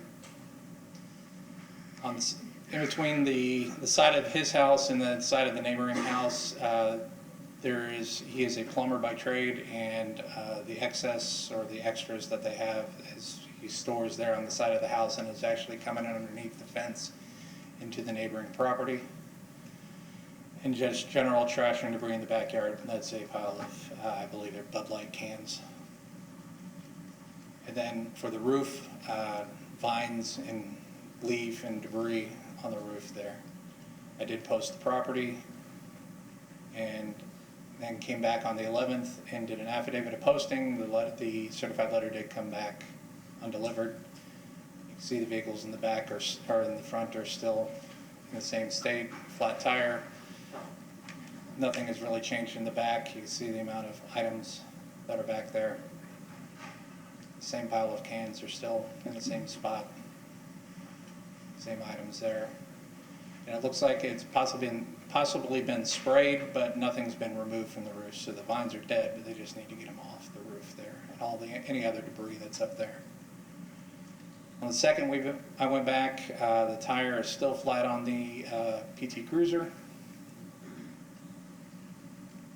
The jet ski is still back there. Again, just a lot of items in the backyard that don't need to be back there. And again, same pile of cans are still in the same spot there. So you mentioned that you had dealt with the motorcycle previously. Mm-hmm. The motorcycle. How did this come about? For the motorcycle, it was called in as an ABV. Call in. Okay. It was actually parked out front behind the PT Cruiser. When I checked the tag hasn't been registered since 1985. So this was a called-in complaint? Yes. Thank you. Inspector, is anybody living there at all? Mr. Mack does, and several other Lives people. there, okay. And then It's his own. I don't know if we can turn on the. And there's a short-term rental.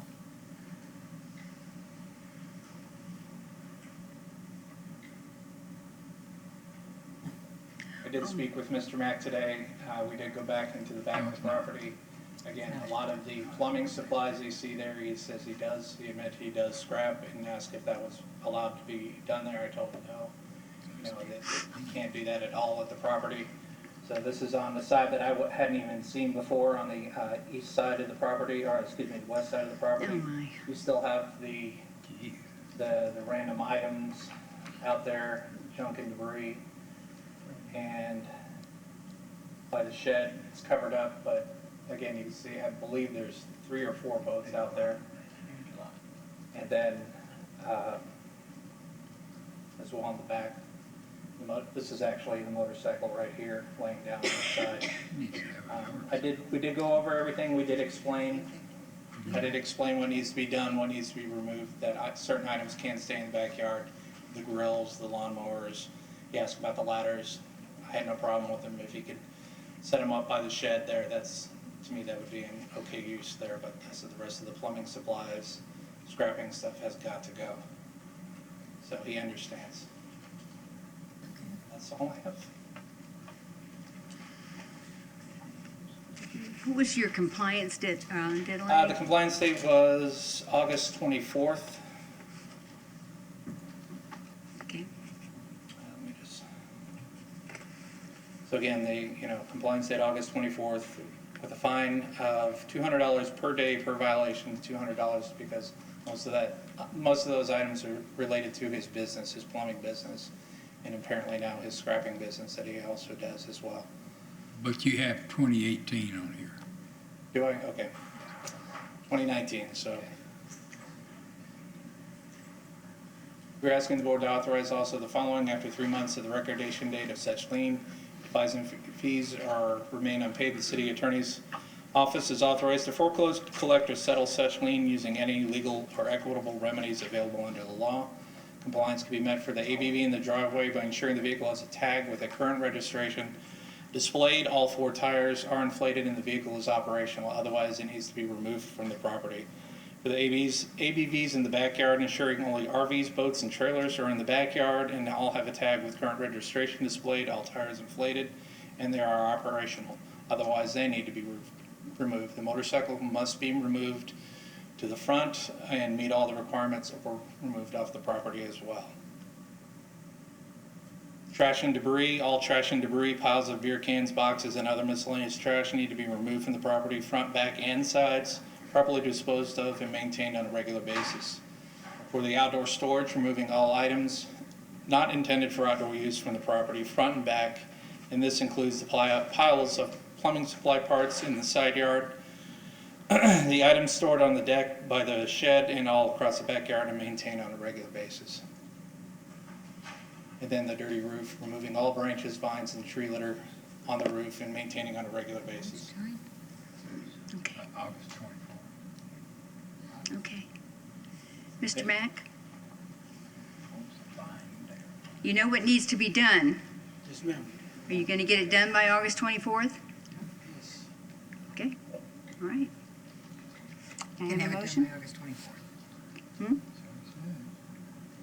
That is, you said you hope you can have it all, or you can have this done by August 24th. Yes, ma'am. That'd be fantastic. Done. If not, what is the recommended fine? $200 per day, $20 per day? and there's 5. Times 5, so that's $1,000 a day. Okay. I'd like to make a motion. Move to enter an order requiring respondent to correct the violations on or before August 24th, 2019. If the respondent does not comply by that date, the board may order a fine of $200 per item for a total of $1,000 per day, per violation. For each day, each violation continues to exist. If fines and fees remain unpaid 3 months after such lien is filed, the city is authorized to foreclose, collect, or settle such lien. Do I have a second? Second. All in favor? All in favor? All Opposed? it's all fine. Motion carries. Okay, Mr. Mack, keep in touch with your inspector, okay? Good luck, Okay. sir. Yeah. Good luck. Get her done. Get her done. Okay.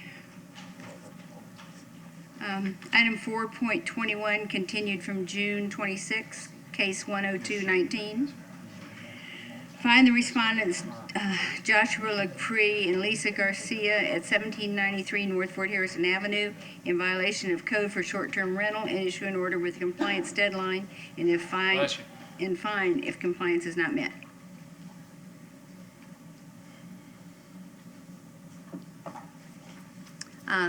Your name for the record? Joshua LaGree, 1793 North Fort Harrison Ave. And do you admit or deny? Admit. Okay. All right.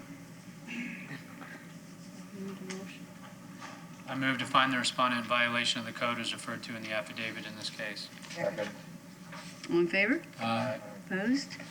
Motion carries. Okay. Good afternoon, Board. Julie Phillips, Inspection Specialist for the City of Clearwater. My recommendation for 1793 North Fort Harrison Avenue, Case 102. There is one violation. It's for an illegal short-term rental. I'm requesting compliance on or before August 1st, 2019, or a fine of $250 per day for each day the violation continues to exist. We are asking the board to authorize the following after 3 months of the recordation date of such lien. If the fines and fees remain unpaid, the city attorney's office is authorized to foreclose, collect, or settle such lien using any legal or equitable remedies available under the law. Oh, excuse me. Compliance can be met for the illegal short-term rental by renting the property for at least 31 days or 1 calendar month, by removing all daily and weekly rental rates, reviews, and discounts. In addition to that, all websites and calendars should reflect the 31-day or 1 calendar month requirement. There, sorry about that. This is to show the first time I saw this location in violation. It was located on the Airbnb website, and this was December 3rd of 2018, and they do advertise as a stunning modern single-family home. You can see that I was able to book the property for only 3 nights. I went back to the property on yesterday, July 23rd, and they were listed on VRBO. And again, I was able to book the property for 4 nights, so this showing it is still in violation as of yesterday. And they still have it listed for a 1-night minimum stay. That's all I have. Okay. Sir, would you like to come back? What do you have to say about that? I did not know this until just recently, and I feel kind of stupid because I did some research after I got the certified letter while I was traveling. My neighbor called me and said that it was posted on my house. There's not much I can say. I'm gonna have to. We do it in our home in Lake Tahoe when we travel. We rent it out to families. Like I said, it's not a party house. We live there, so we don't let people come. So it's not for rent anymore? The house in Clearwater, I have to figure out how to fix the automatic booking, and yes, I can change the days, but I was told that I was only allowed to rent it once a month. Right. And I guess that's not true. If I rent it for 5 days, that's all I rent it for the month. That's short-term rental then. Okay. You have to So I rent- have to rent by the month to somebody. Yes, 1 calendar month or 31 days. So One time a month. if somebody stays there for 10 days, that's in violation? Right. Yes, sir. And other people have gotten people to sign up, but then they only, for a month, but they only stay there for 10 days, so that doesn't fly either. Whoever goes there has to be there for 30 days or 1 calendar month, 31 days. Okay, why is it, what is that? Because that's the code, For short-term rentals. okay? Because what you are in a residential area and you're making it a commercial area. Yeah, I'm right across the street from the Flamingo. Why is the Flamingo not residential? Is it just drawn down the middle of the road? That's way back when. But that's our code. Okay. Okay. Sure. So just change it to 31 days on the website? Because that'll keep me in. Also rent it that way. I understand that. I'm Just putting it on the website. So there's no point in me owning that house then if I can't stay there when I'm not traveling. Well, you can. You can own stay it there, and you stay can there all rent you it want. out while you're there. Sure. What you won't be able to do is rent it, when you're not staying. You can live there. Start a GoFundMe then, so I can afford to have a second home, I guess.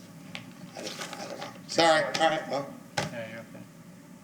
Is this, You haven't discussed this with Ms. Phillips? I've tried, but she said she's not gonna help me rob a bank. So I said, okay. If I may, he was asking me, can he just rent it 5 days and wasn't call it a code? And I told him it's no different than showing him how to rob a bank and giving him the code. I cannot help him violate the code, is what was said. Just help me be compliant. And now I'm understanding. So it has to be somebody, if it's rented, somebody has to stay there 31 days. What if they travel? But I'm sure Ms. Phillips already told you that. You come in here and act like the first I've heard of it. It is. A month ago was the first I've heard of this. Well, she told you that a month ago. No big, you don't have to. No, it is a big deal. That's why you're here. Yes. Okay. You do not understand? I understand. I just, like I said, I think you understand. You I'm just gonna- don't agree with it. I think it's kind of stupid and every situation is that's different. the Like I feeling said, I'm it's not a party house. My neighbors don't complain as far as I know. I'm actually pretty good friends with my neighbors, like I said. I've had guests come and stay and scared to go outside at night because of the hotel across the street that's able to be rented by the night or by the hour or by the, I just think. Well, maybe this will And they help. are in compliance with the code because they're licensed to do I that. saw that earlier, yeah, it's And a nice, Yeah, it's just the way it is. And we don't make the code. The city does that. We just uphold it, I understand. Just because it's a law doesn't mean it's right. I get it. But, So, okay. take it off the rental May I ask you a market. question? Were you here at the beginning of when we started the whole proceedings here? Today? Yes, sir. Yes, I've been here since Did 1. you remember the lady that came up and talked about what was going on? Oh, yeah, she was You see? so scared. Right. And I'll tell you what, as you rent it, you're hoping when people come in there that they're gonna treat your property with It's my respect. house where I stay. But yes, I don't rent to college kids. I don't say you come don't have a know. party at my house. I can tell you, people can surprise you. So, Been that's why. surprised many times. I sure have. Okay. Okay, you know what you have to do. Thank you. We already took care of No need motion. Ms. Phillips, I have a question. I see that we're proposing a $250 fine a day when he's renting it for $359 per night, right? Is that the deterrent enough, I guess? I believe the way it's read, it can only be $250 the first time. If I bring them back as a repeat violation, it's $500. 250 is the maximum that you can fine anyone per day under a first violation. I got a feeling we're gonna hear from him again. Okay, Makes sense. You want to give a August 1st, 2019. I moved in an order requiring the respondent correct the violations on or before August 1st, 2019. If the respondent does not comply by that date, the board may order a fine of $250 per day per violation for each day each violation continues to exist. If fines and fees remain unpaid 3 months after such lien is filed, the city is authorized to foreclose, collect, or settle such lien. Second. all in favor? Aye. Opposed? Motion carries. Okay, thank you. Okay. Item 4.22, case 125-19, by respondents Bruce and Melody Howes at 607 South Prospect Avenue in violation of code for short-term rental, and issue an order with compliance deadline and fine if compliance is not met. Are they here? They are not, and this will be a declaration. Okay. I moved, Thank you, Julie. go ahead. Yeah. I moved to find the respondent was in violation of the code as referred to in the case, in the affidavit in this case. The violation was corrected prior to today's hearing, and to enter an order that no fine be imposed. If the respondent repeats the violation, the board may order a fine of up to $500 for each day the violation continues to exist. Second. All in favor? Aye. Opposed? Motion carries. Okay, last one here. Item 4.23, case 126-19, fine respondents Robert Barker at 1511 South Hillcrest Avenue in violation of code for hauling trailer and RV parking, and issue an order with a compliance deadline and fine if not met. Yes, sir. Would you come forward and state your name and address? Robert Barker, 1511 South Hillcrest Avenue. Do you admit or deny? Admit. Okay, if you'll have a seat. Morning, Inspector.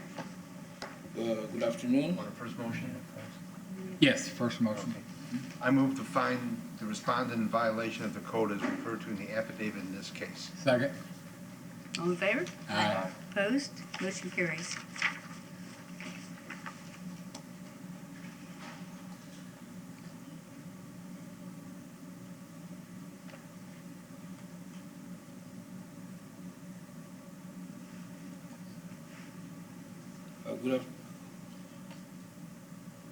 Good afternoon.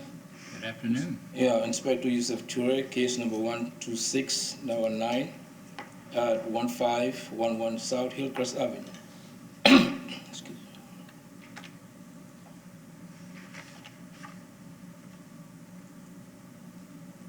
At this location, there exist two violations. The code section violated code section 3, that's 1407A3D, and 3-1407A5. Camper inside or rear setback not screened with a 6-foot solid fence, wall, or hedge, and not parked on an approved surface. The second code section violated was 3-1407A3C and 3-1407A5. Hauling trailer not screened with a 6-foot solid fence, wall, or hedge, and not parked on an approved surface. The notice of violation was sent out on 3/19/2019. Compliance date was for 4/9/2019, and the certified mail receipt was received at 4/2/2019. This is a picture of the residence where the violations exist. This picture was taken March 4, 2019, showing, as you can see right there, is a red hauling trailer and a camper. They're not screened in.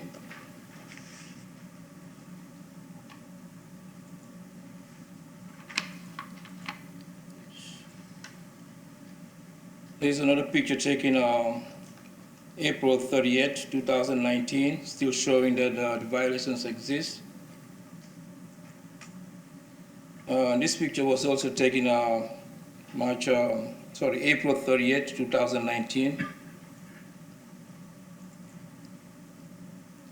And here's also another picture taken on May 23rd, 2019, showing that the gate, which is not up to compliance, up to code, is flung open.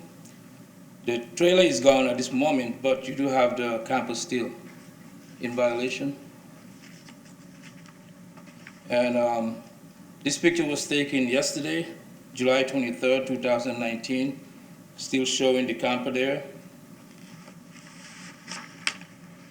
And another picture taken yesterday, this one is showing the same red hauling trailer that was on the side of the camper. Now it's moved to the front of the house. So all violations still exist. So is the boat still in violation itself too? The boat is not in violation. Okay. It was before, but not anymore. Not anymore, okay. How was this brought to your attention? I did a sweep in the neighborhood. Okay. What is your recommendation?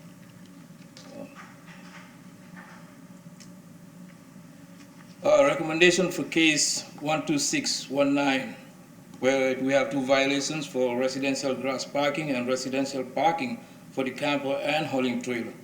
Compliance on or before August 24, 2019, or a fine of $150 per day per violation for each day the violation continues to exist. We are asking the board to authorize the following. After 3 months from the recordation date of such lien, if the fines and fees remain unpaid, the city attorney's office is authorized to foreclose, collect, or settle such lien using any legal or equitable remedies available under the law.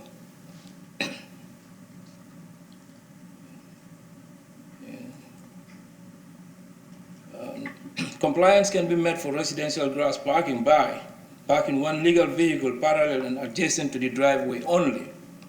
And compliance can be met for the camper and trailer by parking the camper and trailer behind a permitted 6-foot solid fence, wall, or hedge, provided they are on an approved surface and meet the setback requirements. A permit will be required for the fencing. These are just the same pictures that I took showing that the violations still exist. Excuse me, sir, that green, it looks like a green mesh fence or something in front of Yes. the camper? Was that put there to hide it, or? Yes, as you can see, it's not a solid fence. It needs to be a solid fence. It has to be a solid. Solid fence so you can see it from I the thought street. maybe they made an effort to. Yes, he tried. Just the wrong thing. Okay.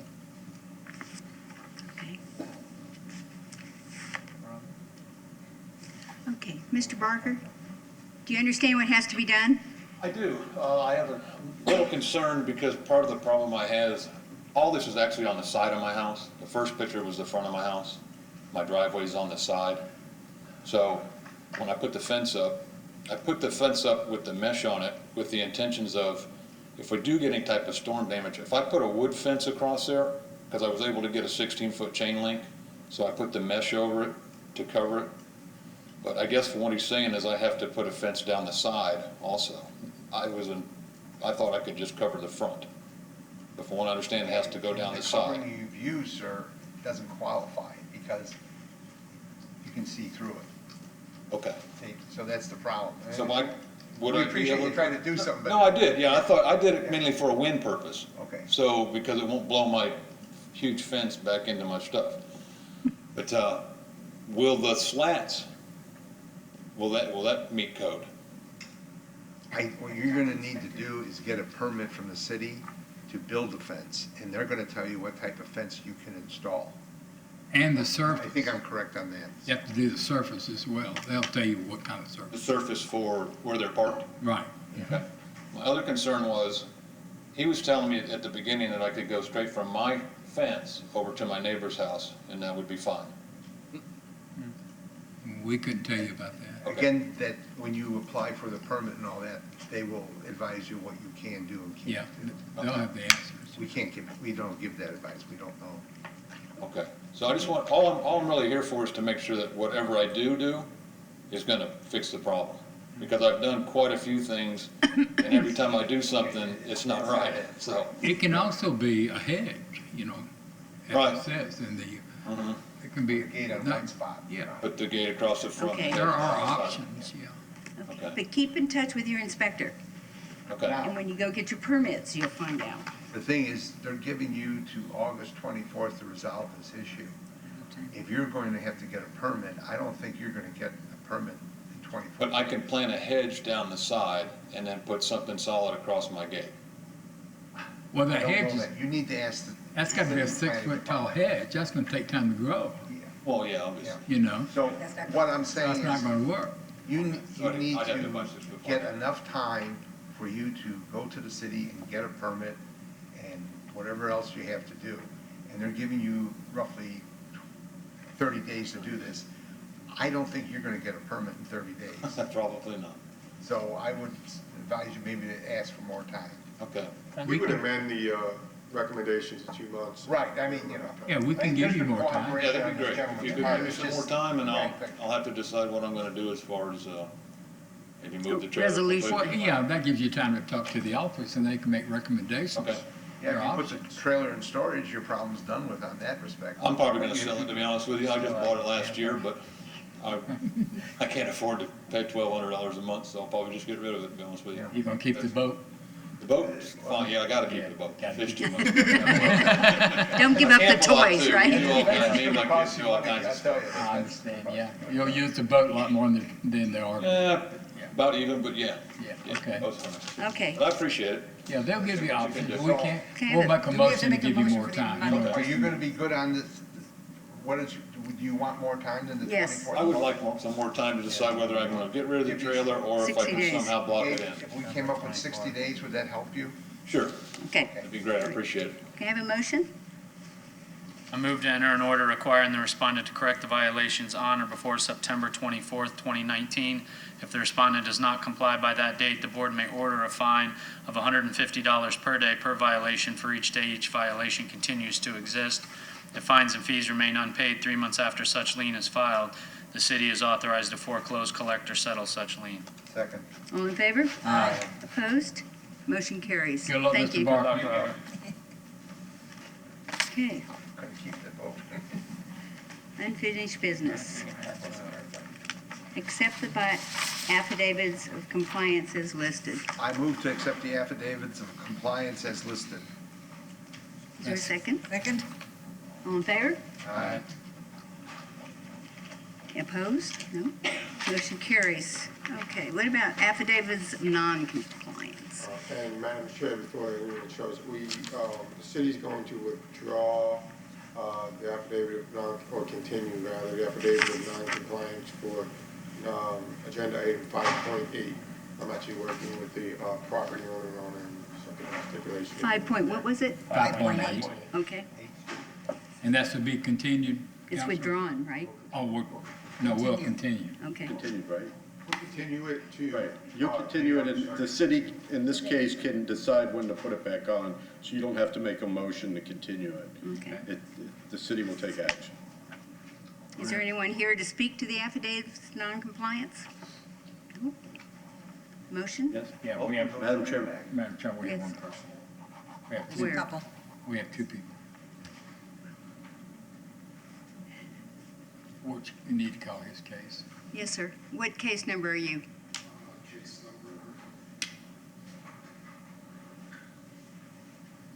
What is your name, sir? Okay, that's 5.2, case number 161-18, Madam Chair. Yeah, got it. Okay, you just step forward and say your name for the record and your address. My name is Emmanuel McCrollis. My address is 1536 Palmetto Street. Okay. And what do you have to say? I need more time on my house. I am in a program that's called Rebuild Florida Better Again. Not realizing that I was in non-compliance, I had paid off the mortgage on my house in March of 28. The release of the title didn't occur till June 17 of this year. But the program is allowing an inspector from the state to come in and look at the house and apply a grant for the house. So I need the state inspector to look at the house, physically examine it, and then we'll proceed on doing what's a little bit more than that. Excuse me, I've been reading on a little bit too long. There's an email that was corresponded to me yesterday on the 23rd from the state. They're the state inspectors coming in from Rebuild for Florida Better Again. Chuck Parrish is a person that actually presented this to me. If you would like to look at it.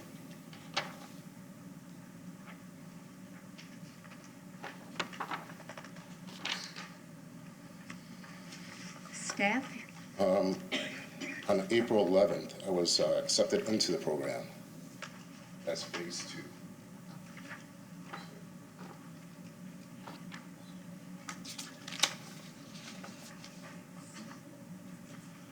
I was in the position because I was confused on what was going on at the beginning of June, not realizing that was in non-compliance and a violation. I exhausted my funds. I spent about $106,000 to pay off the mortgage back in April. If I knew that I had a non-compliance agreement or that I was in violation, I wouldn't have settled the mortgage on the house. And that's what had occurred. By exhausting my funds, I went to go get a loan, but was a non-compliance on the house right now, and I can't get a hard lending loan, or was it another loan? If the non-compliance is lifted, I can get a loan on the house.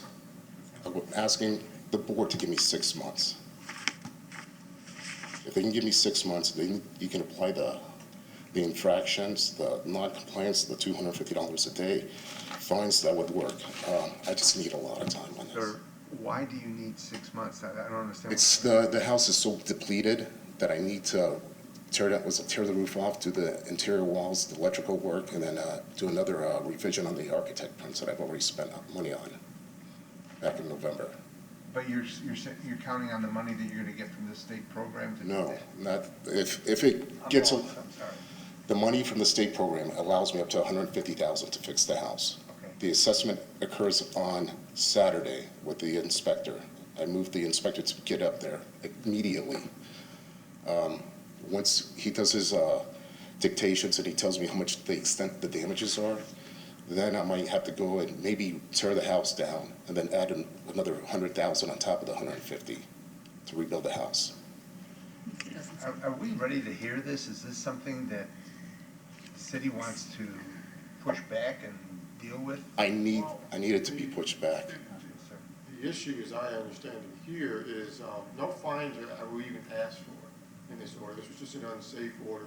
Just tell the property owner to make compliance or come out, or allow the city to come onto the property to do the work for the individual. I suppose my issue with, I'm not sure exactly what he's asking for, but I assume he's asking for is for me to satisfy the unsafe order. Not yet. But if we do that, if we release the unsafe order, the violation will still exist, and then the city will have to bring the case back again.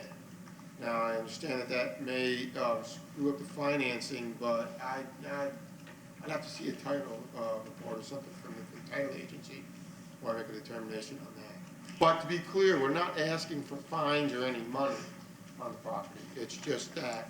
It's the stigma of the Well, non-compliant. I was in a position in June, I was about to sell the house and just give up on it because it's been in my house name for 47 years with my family. This is a termination of sale because of the buyer, they want to buy the house because of the non-compliance on the house. May I clarify a little bit? Yes, sir. My name is Dana Root. I'm the Assistant Building Official for the City of Clearwater. The single-family home was declared unsafe back in January of 2018. We have notified the owner of the issue. He already knew about the issue. It came before the board, found in violation. The owner has been in contact with us, and he has been working with an architect, and he got plans drawn up. He submitted for permit, and the permit is approved. It's ready to be picked up. And this gentleman is going to act as a contractor, as an owner-builder. So the permit is ready to go. The non-compliance that he is speaking of, I believe he's referring to a intent to lien that we put on the property. We do not have a lien on the property, but for any unsafe case, we file a notice of intent to lien. So it notifies the property owner plus any future buyers that the property may be liened. And the affidavit of non-compliance, we are not asking for any fines. But it's actually. So what has happened is that we've established a catch-22 program. He can't fix it, he can't get a loan on it because of the intent of lien, no lien, but intent of lien, so we've tarnished his title and the property value, and he can't go any further. I mean, yourself. Well, I would need to see something from the title agency. I have to talk.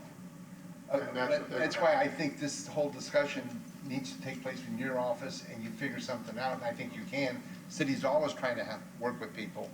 I think it's, get this thing cleaned up. But this is the first time I've heard of it.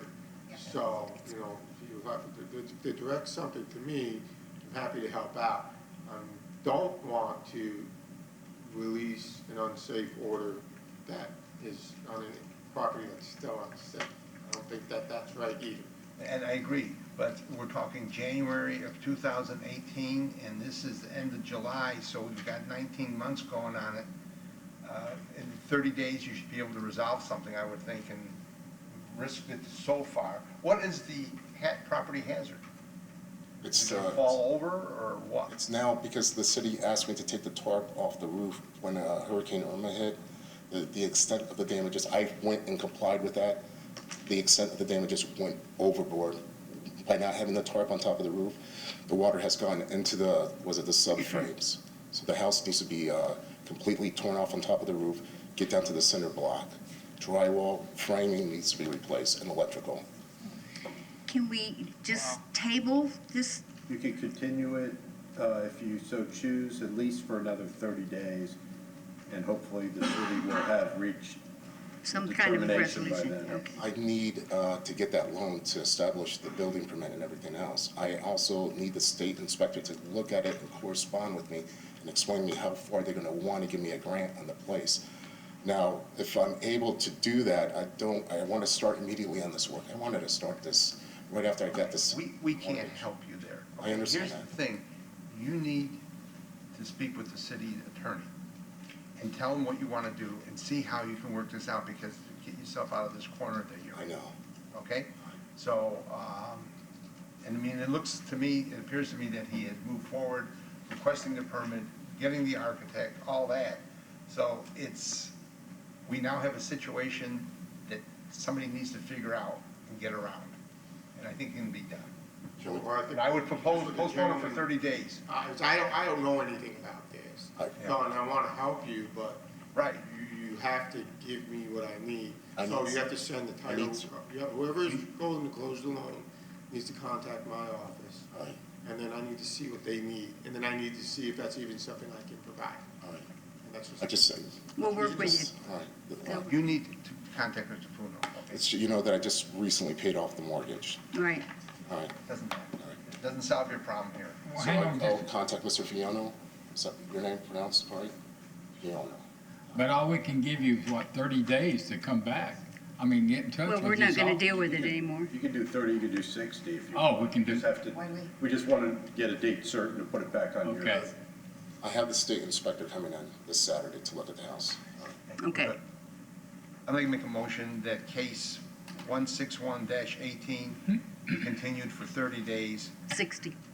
60? Okay, for 60 days. Second. We have 60 days. We have a second here. Was there a second? Yes. All in favor? Aye.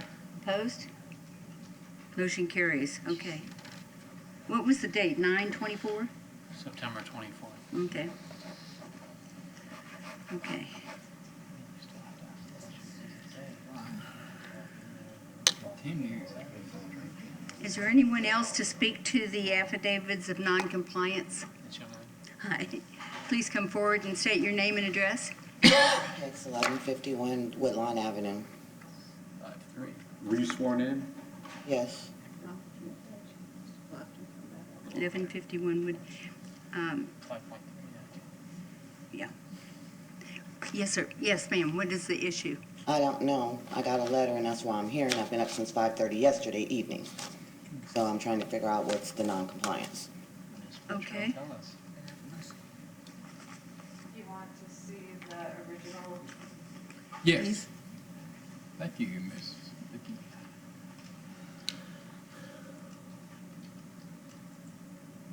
So this was 1151 Woodlawn. It was case number 1619. It was brought in front of the board. There was one violation there for exterior surfaces, code section 3-1502B. The notice of violation was sent on October 25th of 2018 with a compliance date of 11/22/2018, and the certified mail was received on 11/1/2018. Here's a picture of what the house looked like at the time. There was some exterior surfaces, some rotted wood around the front of the house. These pictures were taken back in November. And then in January, this house was still not in compliance. So then when we came to the board, we were requesting compliance on or before March 29th. However, I do believe that you guys gave a different date. You had given them an extension for it. Let's see what it was. The board order date was on February 27th, and it was not brought into compliance, so that's why the affidavit of non-compliance was done. And so then, let me see, on May 7th was when I went back out there, and the house still was not in compliance yet, which is why the affidavit was done. So that's why she got the letter, because she didn't have it. So the rotted wood that was replaced. And the surfaces. Let I'm sorry? The rotted wood was replaced, but it wasn't finished. The rotted wood was replaced, but it wasn't finished, but all of the peeling paint was still there. You guys gave her until April 29th. These pictures were taken on May 7th, and it wasn't in compliance. I have not heard anything from them since either before the original hearing or since then, so. Okay. So now you know what it is. Okay, yes, I do. First of all, it was done prior to then. I mean, part of it was done. She didn't say anything about the paint. We said something about the rotten wood, and she said the mold on the side of the house. So those were taken care of, but since then, the garage has been painted, and the wood is being replaced, and just trying to get over this rainy season for the house to be painted. But my other concern is, if you don't mind, the house immediately next door to me has a forest growing over it with rotting wood and paint chipping and a huge window that's broken in the front, but yet and still, I keep getting letters about little minor stuff is what I look at it as. Well, have you reported the house next door? Who reported mine? That's what I'm trying to figure out how this all started. I don't know. And I'm not even the only owner, and I keep getting the letters. I work night shift, so I've been up since 5 p.m. yesterday.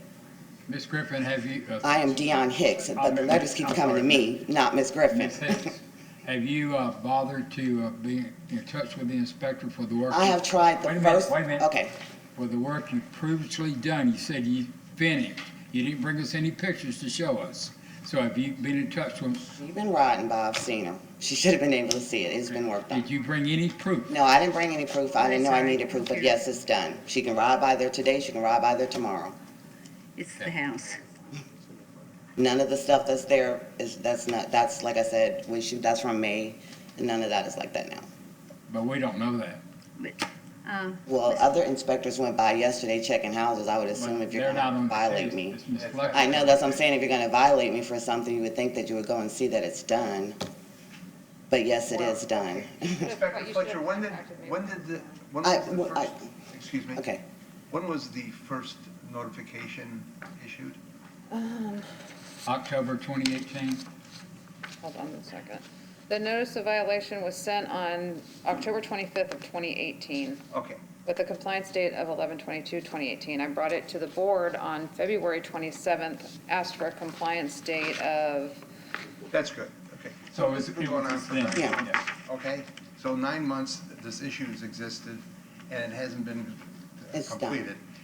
Did you ever call after you did all the work? No, I didn't call after I did all the work because I didn't realize that I had to do that. So it's not everybody else it's your problem, okay, is what we have here. You need to resolve it and you need to manage it. And when you've done all this work, when it's done, you need to contact the inspector. As you said, you should know who she is because you get all these letters. No, the thing about it, I've only gotten letters from her twice. Okay, well, there you go. But you know who she is. But I'm saying, when I tried to contact her prior to when I came in February to meet with you, and I told you guys at the time, I work night shift. I'm not up during the daytime. Every time I've called her office, it goes to voicemail. I leave a voicemail, but I haven't gotten a return phone call. I'm not the only owner. My sister's up during the daytime, and I said that last time. At least contact both of us. I'm the only person that's getting contact. Well, you can share that contact with your sister, can't you? I've shared it with her, but no one's contacting her also. That's what I'm just saying. How do we resolve this? It's fixed. All the stuff that she's asking for has been fixed. So what do I need to do to resolve this? I'll go by and inspect it. She's going to go by. Okay, because I'm extremely tired right now.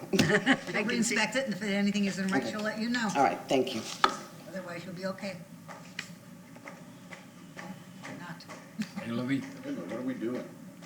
You all continuing this? I don't know. Yeah. She's leaving. Well, she's not interested. Obviously, she's walking out. So, well, she's tired. Yeah, she said she's tired. She's going home and going to bed. I'm tired too. Where'd she go? Home. So I'm going to bed. apparently she was done, so she's still in violation. She's non-complied, as far as I see it. What is this? What her assumption is another story. Somebody go I'd like to catch make her, a motion, Madam Chairman. Wait, hold on one second. What is this? What is the city's recommendation with this? There is no recommendation. There's fines on the house. Well, there's no fines right now. No, there is fines on the There's house. fines, but if the gentlelady came back, what I would ask her to do would be to set up a reinspection right now, and if it's in compliance, then we could just do an affidavit of compliance, but she left, so I can't say that to her. That's why I was gonna make a motion, just for that reason. Well, she didn't know she couldn't. Because she left the way she did, or not, I was gonna make a motion of non-compliance. I would be against doing that. Yeah, I would be too, Because I don't think she left under any kind of bad circumstances at all. She's a nurse, she worked a 24-hour shift, she's tired, she sat and listened But through she's all had this. over 9 months to fix it, you know? But she's saying she's willing to fix it. More important. Well, willing placing now, yeah. Placing blame is getting things done. And if she can get it done, and it meets all our codes, it's over with. I think she was interested in that, if she would've stayed and listened. What do you want to do, guys? I could propose, why don't we continue this to next month? Inspector Fletcher will go out in the meantime and see if what she said is true. If what she said is true, we'll have an affidavit of compliance. Okay, all right, sounds like a I'll plan. make a We've motion. already done the affidavit of non-compliance, And we'll just so do we'll an just affidavit? do, if it's in compliance, okay. Okay. I make a motion that case 16-19 be continued to the August code board meeting. I'll second. All in favor? Gentlemen, you can- Opposed? Motion Vote carries. to continue it. We'll do that. Ma'am, I'm sorry. Okay. Before you left, what I was going to after you left, what I said was I was going to recommend was that you set up a time in the next 30 days to allow Inspector Fletcher to inspect the property. Okay. If the property is what you say it is, we'll just file the affidavit of compliance and we'll close the case out. But if it isn't, then we will, we'll move for fines. Okay. Is that reasonable? That's fine. Okay, Okay, thanks. you're Go good take a then. nap. I would suggest you set up a time right now with her, since I know you'd work nights. Yes. Or have your sister. Thank you, sir. That was- We're her sister. Okay. All right, Where are we at? we're still, 5.4. Okay, Yeah, we're still. 5.4. We're still on 5.4. Okay, We're so we've still done on not 5.2, compliant. 5.3. Is there anybody else? no. Okay, I'll make There's a nobody motion. else here for these? I move to accept the affidavit of noncompliance and issue an order that states that fines and fees remain unpaid 3 months after such lien is filed. The city is authorized to foreclose, collect, or settle such lien. Second. All in favor? Aye. Opposed? Motion carries. There's that. There is,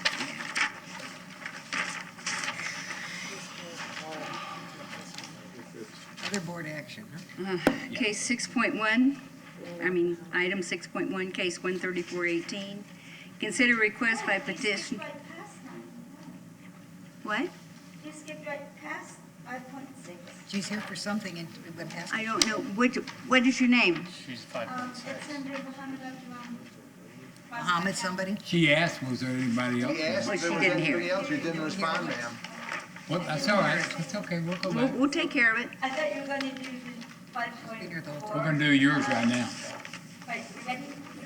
Okay, hello. You're 5.6, is that correct? Yes. Okay. Yes. I And, didn't realize you changed the whole board every time. There was one previous hearing when 3 of us reside in the house for many years. Yes. And, We remember you. oh, okay. You collect the rent Yes. and all Yes. that here. Yes. Wow, you remember. What happened to the man who was the? What is your name? V. V-E-E. your Last name? He's off today. Oh, okay. That's it. All I really Wait, your needed was name. more time. I did a great deal of it. Ma'am, What? she needs your last name. He should be. Pardon? She needs V, your give last her your last name. V-E-E. What's your first name? V-I-E. Thank you. oh, God. Okay, sorry, go ahead. Okay, well, I should say that I know she had come by earlier, a few months earlier apparently, that I was unaware of until she mentioned it after I spoke last time. The only problem with that was Mohammed did not realize it was a code enforcement officer. He did say something, and that's why what she said rang the bell. He thought it was a woman from the organization that helps make loans to repair roofs, and that we didn't qualify because the, insurance had lapsed. And I said, was this person from code enforcement? I asked him repeatedly, no, absolutely not. Now, I don't know. Now, as I said before, he's an alcoholic. But if he was sober enough to remember it happened, I thought he would be sober enough to remember that. Or maybe she just didn't really make it clear to him that she was from code enforcement. So where is Mohammed? Is he off on it again? Yeah, yeah. Yes, sorry about that. wasn't with you However, first at time. this point, Jack and I have now become involved and invested, and it took me several weeks to accomplish anything, to get some assistance, and Jack has put in his savings, and we have put together every penny we could, and I reluctantly called in some favors, because I had provided volunteer services for many years. There were people who volunteered to assist me, people who had many years in roofing. So the part of the roof the roof that was damaged by Hurricane Irma, the front porch roof that was so badly damaged, that has I called and let her know but she didn't understand my voice message. I think she said she couldn't understand what I was saying. And but I called and let her know that the things had been torn down, the demo part, and we had applied for a permit. First she thought we didn't have a permit, but we had to go back to add something else, and then when we I'm went not to sure. pay it- What is it you want? Time. Well, we've given you time, so what? No, well, that's just it. They gave 30 days, and at the end of that 30 days, I was given to understand by the person who was off today that if I could get something going by then, that then we would have an extension of time to be able to complete it. I only finally got that assistance by the end of that. It was only 30 days. He did not give any additional time. Everybody got the 30 days. He did not give me any additional time. And we did do a lot on it, and a lot has been done. A lot of repairs have been done. Here's the thing. What he told you was, keep in contact, and if you And I need did. additional time, tell them. That's what he told I you. did. That's what he says all the time, okay? So he's very consistent in that matter. That's what I did. But the thing is, at this point, you're not in compliance. That's why. She said it wasn't finished, completed by then, and I had just finally been able to get it started. Did get a permit, and she said she was going to continue with that she was going to proceed with the fines. The reason people were helping me was because we couldn't possibly pay those fines, and they wanted to help so that it could be done to avoid the fines and finish the project.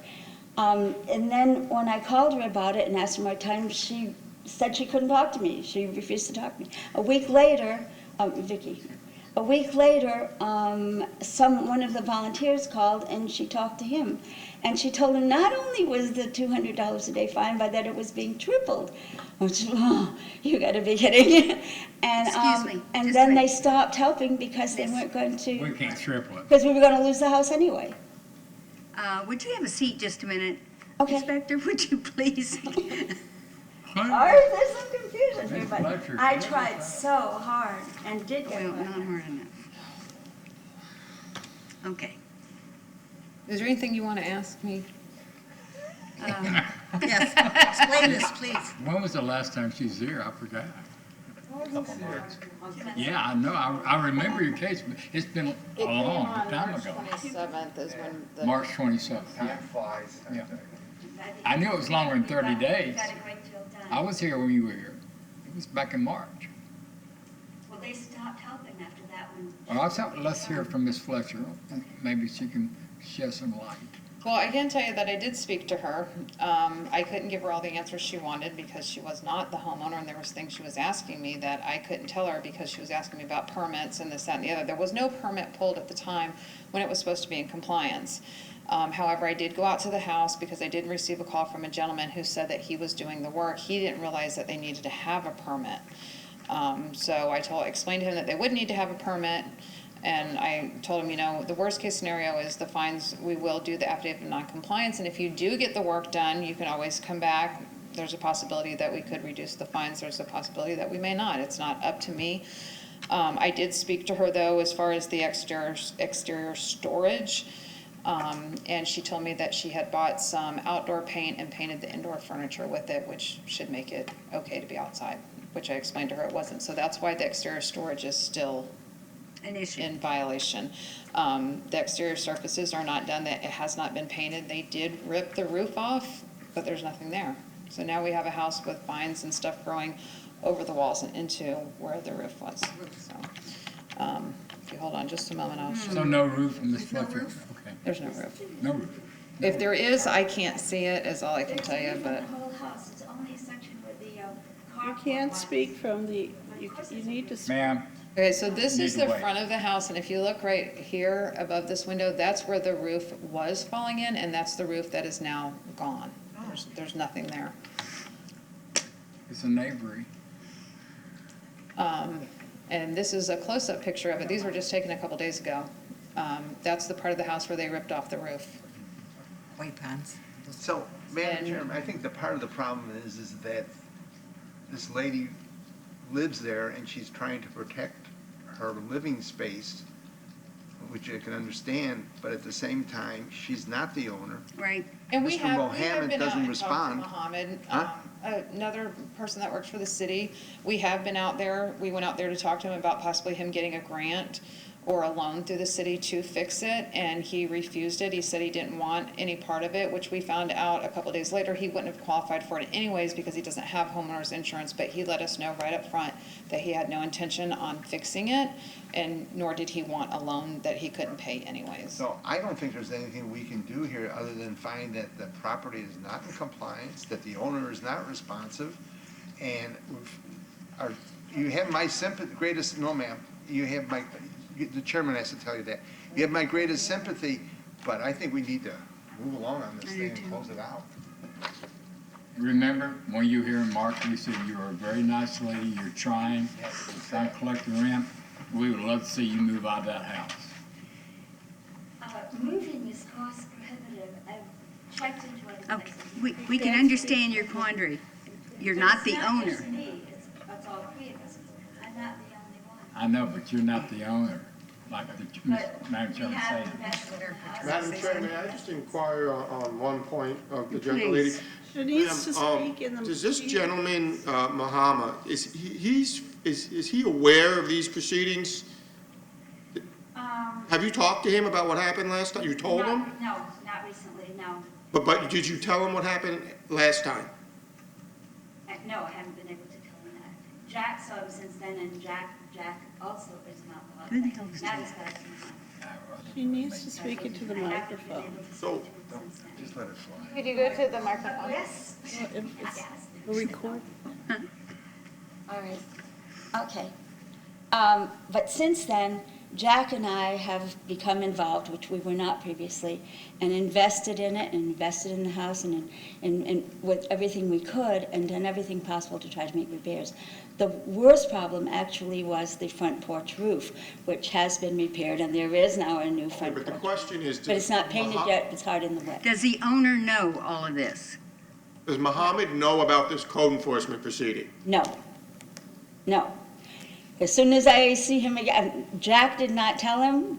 Jack does not keep things too straight. Jack knows that Jack has helped financially invest. Why didn't you tell him, you came last time, Yes. you I said personally something have along the not lines seen of Muhammad. that you were authorized to speak on Muhammad's behalf? And he has always authorized But is me. that what happened? Is my recollection correct? Yes. Did you come, when you came to the last hearing, did you represent that you were authorized to speak on Muhammad's behalf?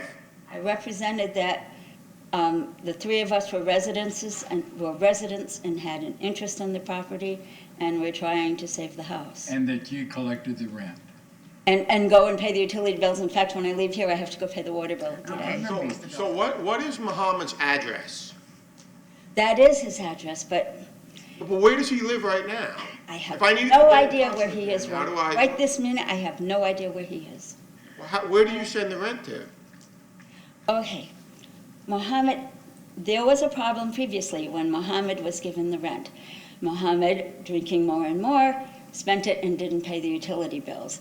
We had a very sad Thanksgiving and Christmas. So I solved that problem. I got money and eventually fixed that problem. After that, since Jack drinks also, Jack wouldn't agree to give money to Muhammad. Muhammad wouldn't agree to give money to Jack. I'm the sober one, so I was elected to collect it and pay the bills. so- Muhammad Okay. does not contribute money to it. He just has a free place to live, and the utilities all paid. Ma'am, the thing is this, you and the other renter pay the utility bills and keep that going, and you Yes. don't pay any rent. You're living there rent-free, correct? No, You help maybe with some of the expenses, but that's it. No. We understand your situation, but Jack this lady does is pay not rent. qualified to speak on this property. We need to bring it to an end. Not this time around. All I needed, which is what I was requesting from her at the time, was more time to continue What you on need is repairs. Mohammed We to had- act up, and You- because the owner is Mohammed has to deal with Ms. Fletcher. As Mohammed. long-term residents and Tell him he's investors in the going to property, lose we the do have an property, and maybe interest. that'll sober him up. I'm That's all sorry, can I couldn't hear suggest. what you were saying when I was talking. What I'd did like to you say? move on. We're done here, I think. You don't So have, you a- refuse? you don't have a vested, you don't have a legal interest. See, I you think believe- you do, but you don't. Well, as long-term because you residents live of the there. property and investors in the property, we should Your have name's some. not on the top of it. You have no ownership that you can show this board that you have ownership of the property. As a matter of fact, Mohammed did. He said that, well, no, I never mentioned this before. He said that he felt that he was incompetent, and he did offer to sign over the house to Jack or to myself. Well, go get that done, quick. Seriously. You're saying you're his POA now. You don't have a legal document today that shows you have ownership in this property. Today, I didn't, well, there were various things that he signed at various times, Listen, whether or listen not to he me. wrote You that. don't presently have anything to offer to this board. Not in my hands Okay. today. Whether or not there is anything that he signed to that effect that is put away somewhere with papers, I'm not sure. And the board understands your position, but you do not have a legal right to represent him at this point as an owner. They're asking for the owner to come forward and deal with the situation which he has chosen not to. So the board will have to decide what All they I want see, to do. well, let me just say this. All I seek, Madam Chairman, can I make a motion? Yes. all I seek is a couple more Ma'am, months for the I'm sorry, volunteers to help. I have to speak now, sorry. Thank you. I move to accept the affidavit of noncompliance and issue an order that states that fines and fees remain unpaid 3 months after such lien is filed. The city is authorized to foreclose, collect, or settle such lien. Second. All in favor? Aye. Opposed? I want to say. Motion carries. So that means you're going to confiscate the house? No. No, it's, I'm sorry, that's what we understood. no, you're gonna go on for months yet, and then it'll come to an end. And then we have to go to civil court. Because the fines coming in are gonna take over. Be impossible to come. Okay, we're gonna move If right you don't on. have money for the house, you're not gonna have money for a civil But we attorney. did do some repairs. We did quite a bit. And the part that she said is open, that was merely the carport that was closed in. The house itself, the roof is fine. That was the carport. Item that was- 6.1. Come in and Work with her. Case 13418, consider request by petitioner Neem, Abdullah at 519 North Saturn Avenue to reduce the fine regarding parking lot services, and if approved, issue an order that specifies a fine that includes administrative costs and establish the date payable, or lien will revert to the original amount. Yes. Thank you, Madam Chairwoman and board members. My name is Paparam Peter Zakiri. I am the son of Naeem Abdullah, and I'm here to represent him. I need you to spell that. First name, Paparam, P-E-R-P-A-R-I-M. Last name, Z-E-Q-I-R-I. E-Q-I-R-I? No you? No you. Okay, thank you. Ms. Brown. Good afternoon, Shelby Brown, Code Inspector, City of Clearwater. Pete has, in his father's behalf here today, and they are requesting a reduction of fines at the property. They had a violation for parking lot surfaces that was corrected. And I think we're here today to support the reduction down to administrative costs for this property. What is yours? Ours is $676 for code compliance. What was the other part? Ours is, total is $1,477.20. And 20 cents. You want your 20 cents. Okay. It's always 20 cents. That's the total with the 676? Yes. Okay. And that's strictly the administrative and investigative costs. I don't know the amount of the lien that's being forgiven or the fines, but we do support reduction to administrative costs because the property looks much better now. We're definitely. Can I have a motion? Just that one part of it here, not today. Yes. Okay, I'll make a motion. I move to enter an order reducing the amount of the lien to administrative cost of $1,477.20 payable within 30 days, or the lien will revert to its original amount. Second. All in favor? Aye. Motion carries. Thank you very much for your time. You're welcome. You're Sorry. Thank you for your Good luck, sir. Thank the lady in front of you. Yes. Okay. Approve the stipulation and agreement for petitioner Pat Brooking at 1118 LaSalle Street. Ma'am, I would like to continue this one to a date uncertain. I do not have a signed stipulation back from them. When I do have a signed one, Then you'll read. if and when. Okay. You do not need a motion. The city will just put it back on the Okay. agenda accordingly. Nuisance abatement liens. Do I have a motion? Move to accept. Oh, someone else? To ask. There's somebody out here in the... Just on the nuisance abatement? Yes. Yes. Somebody here? Is there someone here? Yes, he is. Yeah, He this said, didn't hear gentleman. us. I'm sorry, I can't remember.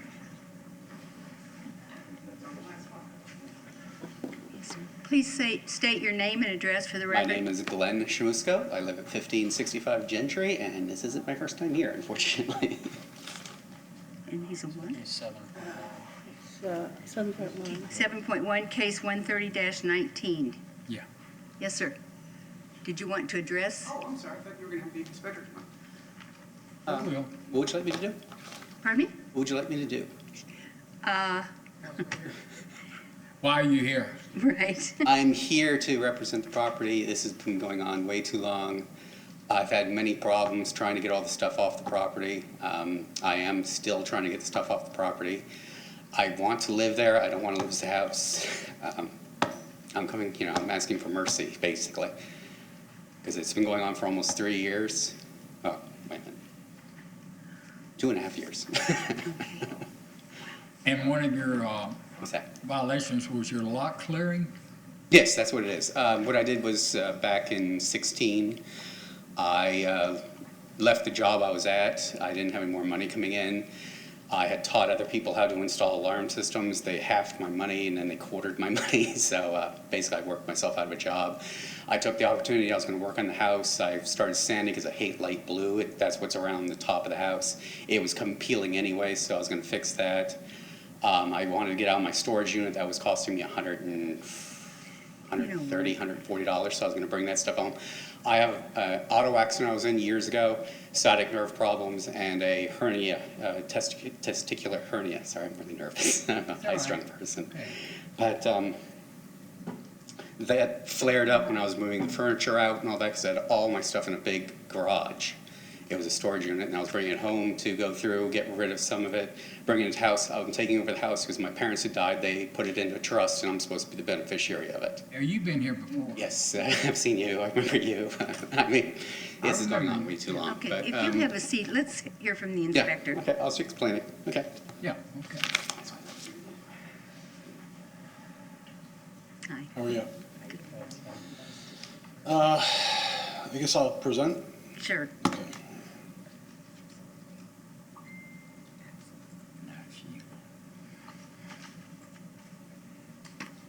How you doing today? My name is Stephen Delvolpe. I'm a code compliance inspector, City of Clearwater. I'm here regarding case 130-19, and this is at 1565 Gentry Street, and it is an abatement case. At the location, there is one violation, code section 3-1503B7, lot clearing and debris violation, and also subsection 3-1502G. Notice of violation was sent out on 6/19 of 2019. I also posted the property the same day.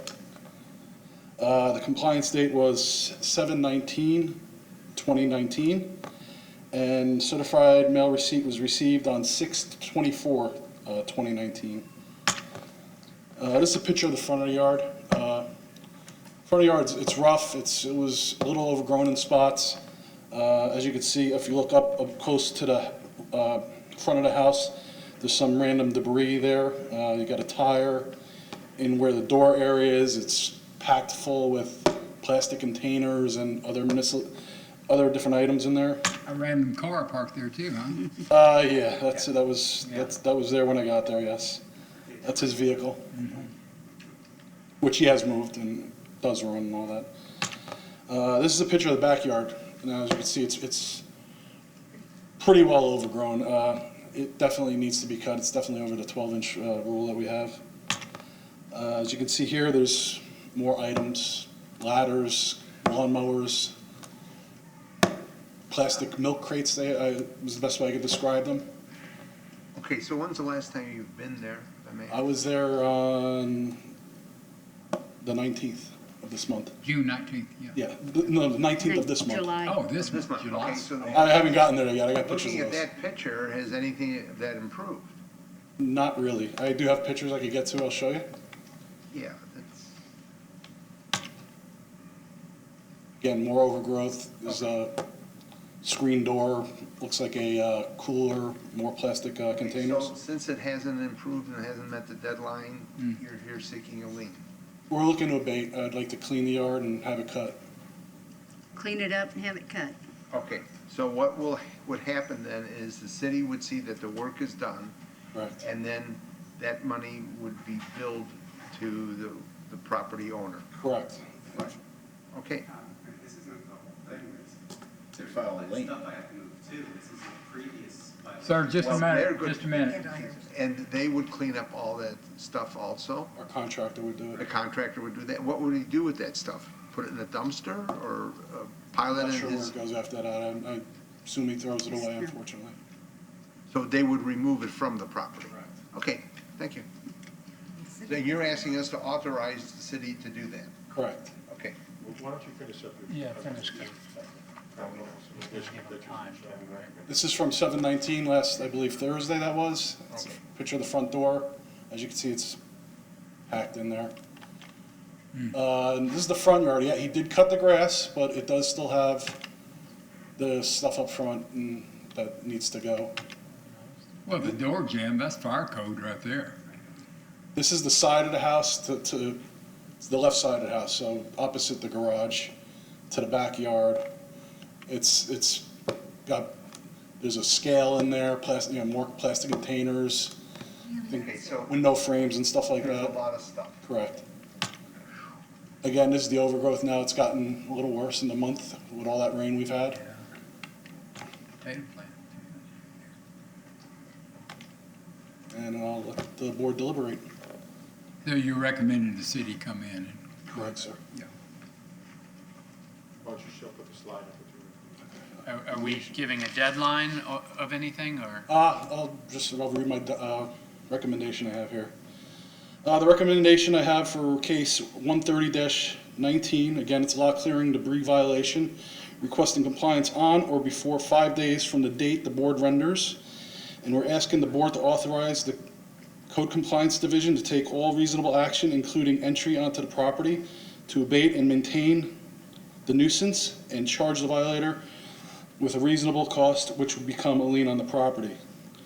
We are asking the board to authorize the following. After 3 months from the recordation date of such lien, if the fines and fees remain unpaid, the city attorney's office is authorized to foreclose, collect, or settle such lien using any legal or equitable remedy available under the law. Compliance can be met for lot clearing and debris nuisance by mowing the front, side, and backyards, and by removing all the debris located on the property and maintaining the property on a regular basis. And again, here's more pictures again, basically what I just showed you. Those are the postings that I put on the property on the 16th. I have a question for the city attorney. So if somebody a contractor comes in, hired by the city, they perform the work, they present their invoice, then you forward that on to the property owner, and they don't pay it in 90 days, 3 months, then you will institute foreclosure. Assuming that this isn't a homestead property, it would be a lien that attaches to the property. Yeah, so yes, assuming it's not homestead. Okay. So if he pays in the 90 days, nothing will happen. But if not, then it moves forward down the chain in foreclosure and so forth. And also, if the board enters the order and the property owner complies within the 5 days that we're requesting, then nothing happens. Okay. And we're done. Understood. But if he doesn't, then we come on, we cut the grass, we remove things, and if the grass grows again, we don't have to come back before the board, because the board's allowed us to abate and maintain, and then we would cut it again, and so forth and so on. So my thinking was, it's not that the city goes and does the work or has it done, and then he doesn't, because he's, let's say, unable to pay, the clock just stops on it. No, you go ahead and start the foreclosure procedure. Well, we could. You could. I mean, that's the Yes. And it'd take a while and all that, but that's what he'd be facing. Yes, that would be true. It would be the option that's available to us. Yeah. And the lien would, frankly, we would have 20 years to foreclose the lien. This is the statute limit, the outside the statute of limitations. So I couldn't do it I can't start it for 3 months, Right. but I have up to 20 years to do it. okay. Okay, so you don't have to institute the lien. I don't have to. Thank you. That's very Okay. enlightening. It all depends on his attitude. Okay. Okay. Okay. Thank you. Glenn? Very much. I'm a little confused here because I thought this was also, Julie, the stuff that before, isn't that also in this, or is it just this one violation? Because I want to get everything fixed, or, I'm going to come up here with you Yeah. because I'm not quite sure what you're asking, so ask again. I have a violation from back in 17. Okay. All that stuff and all that was violated back then, and I haven't been I complying. don't know about that violation. We're talking Or about this Eric. violation. You came out and talked to, I've talked to a lot of people, like I said, it's going on for way too long, and I want to. Well, it just goes to show they've given you a lot of time. Yes, they have, and that's why I appreciate it. Now, Julie knows I've gone through a lot of pain. During this, I started out with sciatic nerve problems. Yes, sir, we heard that. We I understand. also got gout that popped up on me. When she showed up, I could barely walk. After that, I also had another thing pop up. It might be was just time to one thing. sell the house. And it seems like I keep getting hit with things and I can't comply. And I've been trying to. Well, And now- Julie said I have moved a lot of the stuff that's been in the process. Unfortunately, the stuff is growing and all that. But I was getting hit with a $250 fine from back then. I don't know what that is. Okay, but is there any chance we can get into that? Because I want to get it on. No, sir, we can only We're handle just this. dealing this one. Okay, so can we put that on the agenda? Because that's why I'm so nervous. I mean, you figure 2.5 years at $250. See any reason not to accept this abatement. That's more money than I'm going to be able to come up with. Yeah, but Glenn, let's talk about this case and understand that Okay, the I city's thought this was- given you 5 days to I'll put remove that. all that stuff in the front of your house, the side of your house, the back of the house, Right. and then to have the lawn mowed. Right. Right. Oh, the lawnmower, the full wave bridge in it blew out. I had to replace another one. I have an electronics degree. I can do that garbage. Okay. Yeah, no, I get that. They're giving you 5 days okay. regardless. Even if an alien steals your lawnmower. You're gonna need some help. You have 5 days to get it done. Well, I've been asking for help on some of the things when I couldn't move, couldn't walk properly, and the city stopped, they wouldn't do that anymore, they said. So that's why I said, I thought this was the whole thing. No, I'm talking about Talk to him. with He's personal listening to friends. you. You can need outside help. It's like I don't really the have that many city's done. friends. I've been having a lot of problems for quite some time, so I don't get out much and all that. So. Glenn, you're okay. Okay, we're gonna move on, and we're gonna give you those 5 days. Yeah, it'll So be get done in that 5 stuff- days. okay. I mean, if I have to throw everything away, it'll be You're done. okay. But, I moved and enter an order finding the respondent in violation of code and requiring the respondent to correct the violations within 5 days of the board's written order. If the respondent does not comply with the time specified, the city may take all reasonable actions, including entry onto the property to abate and maintain the nuisance and charge the respondent with the reasonable cost which will become a lien on the property. If costs, fines, and fees remain unpaid for 3 months after such lien is filed, the city is authorized to foreclose, collect, or settle such lien. Okay. We get that? No, All what's in really got me favor? worried is that previous thing, and I haven't heard anything about it. Okay. Sir, we're trying to conduct a meeting. I understand. It was seconded. All in favor? Aye. Opposed? Motion carries. Thank Okay. you. Good luck. Glenn, take care of that. 5 days, worry about that right now. I know you have a lot on your mind and stuff. Breathe, take care of 5 days, take care of that, and then move on and solve what's next. Fair enough? Calm I'll down, hope you feel Glenn. It'll better. be all right. Is there anyone else dealing with nuisance abatement liens? You want to make a motion to approve? Motion to approve 7.2, 7.3, Madam Chairman, for nuisance abatement liens. Do I have a second? Second. All in favor? Aye. Opposed? So moved. So carried. Done. Adjourn. You need to adjourn us. Move to adjourn? I move to adjourn. Is it seconded? Yeah, he seconded. 45 No, people. you gotta take that gavel Hit and that rap. darn thing. Yeah, whack the gavel. Dang it. We are adjourned. We are adjourned.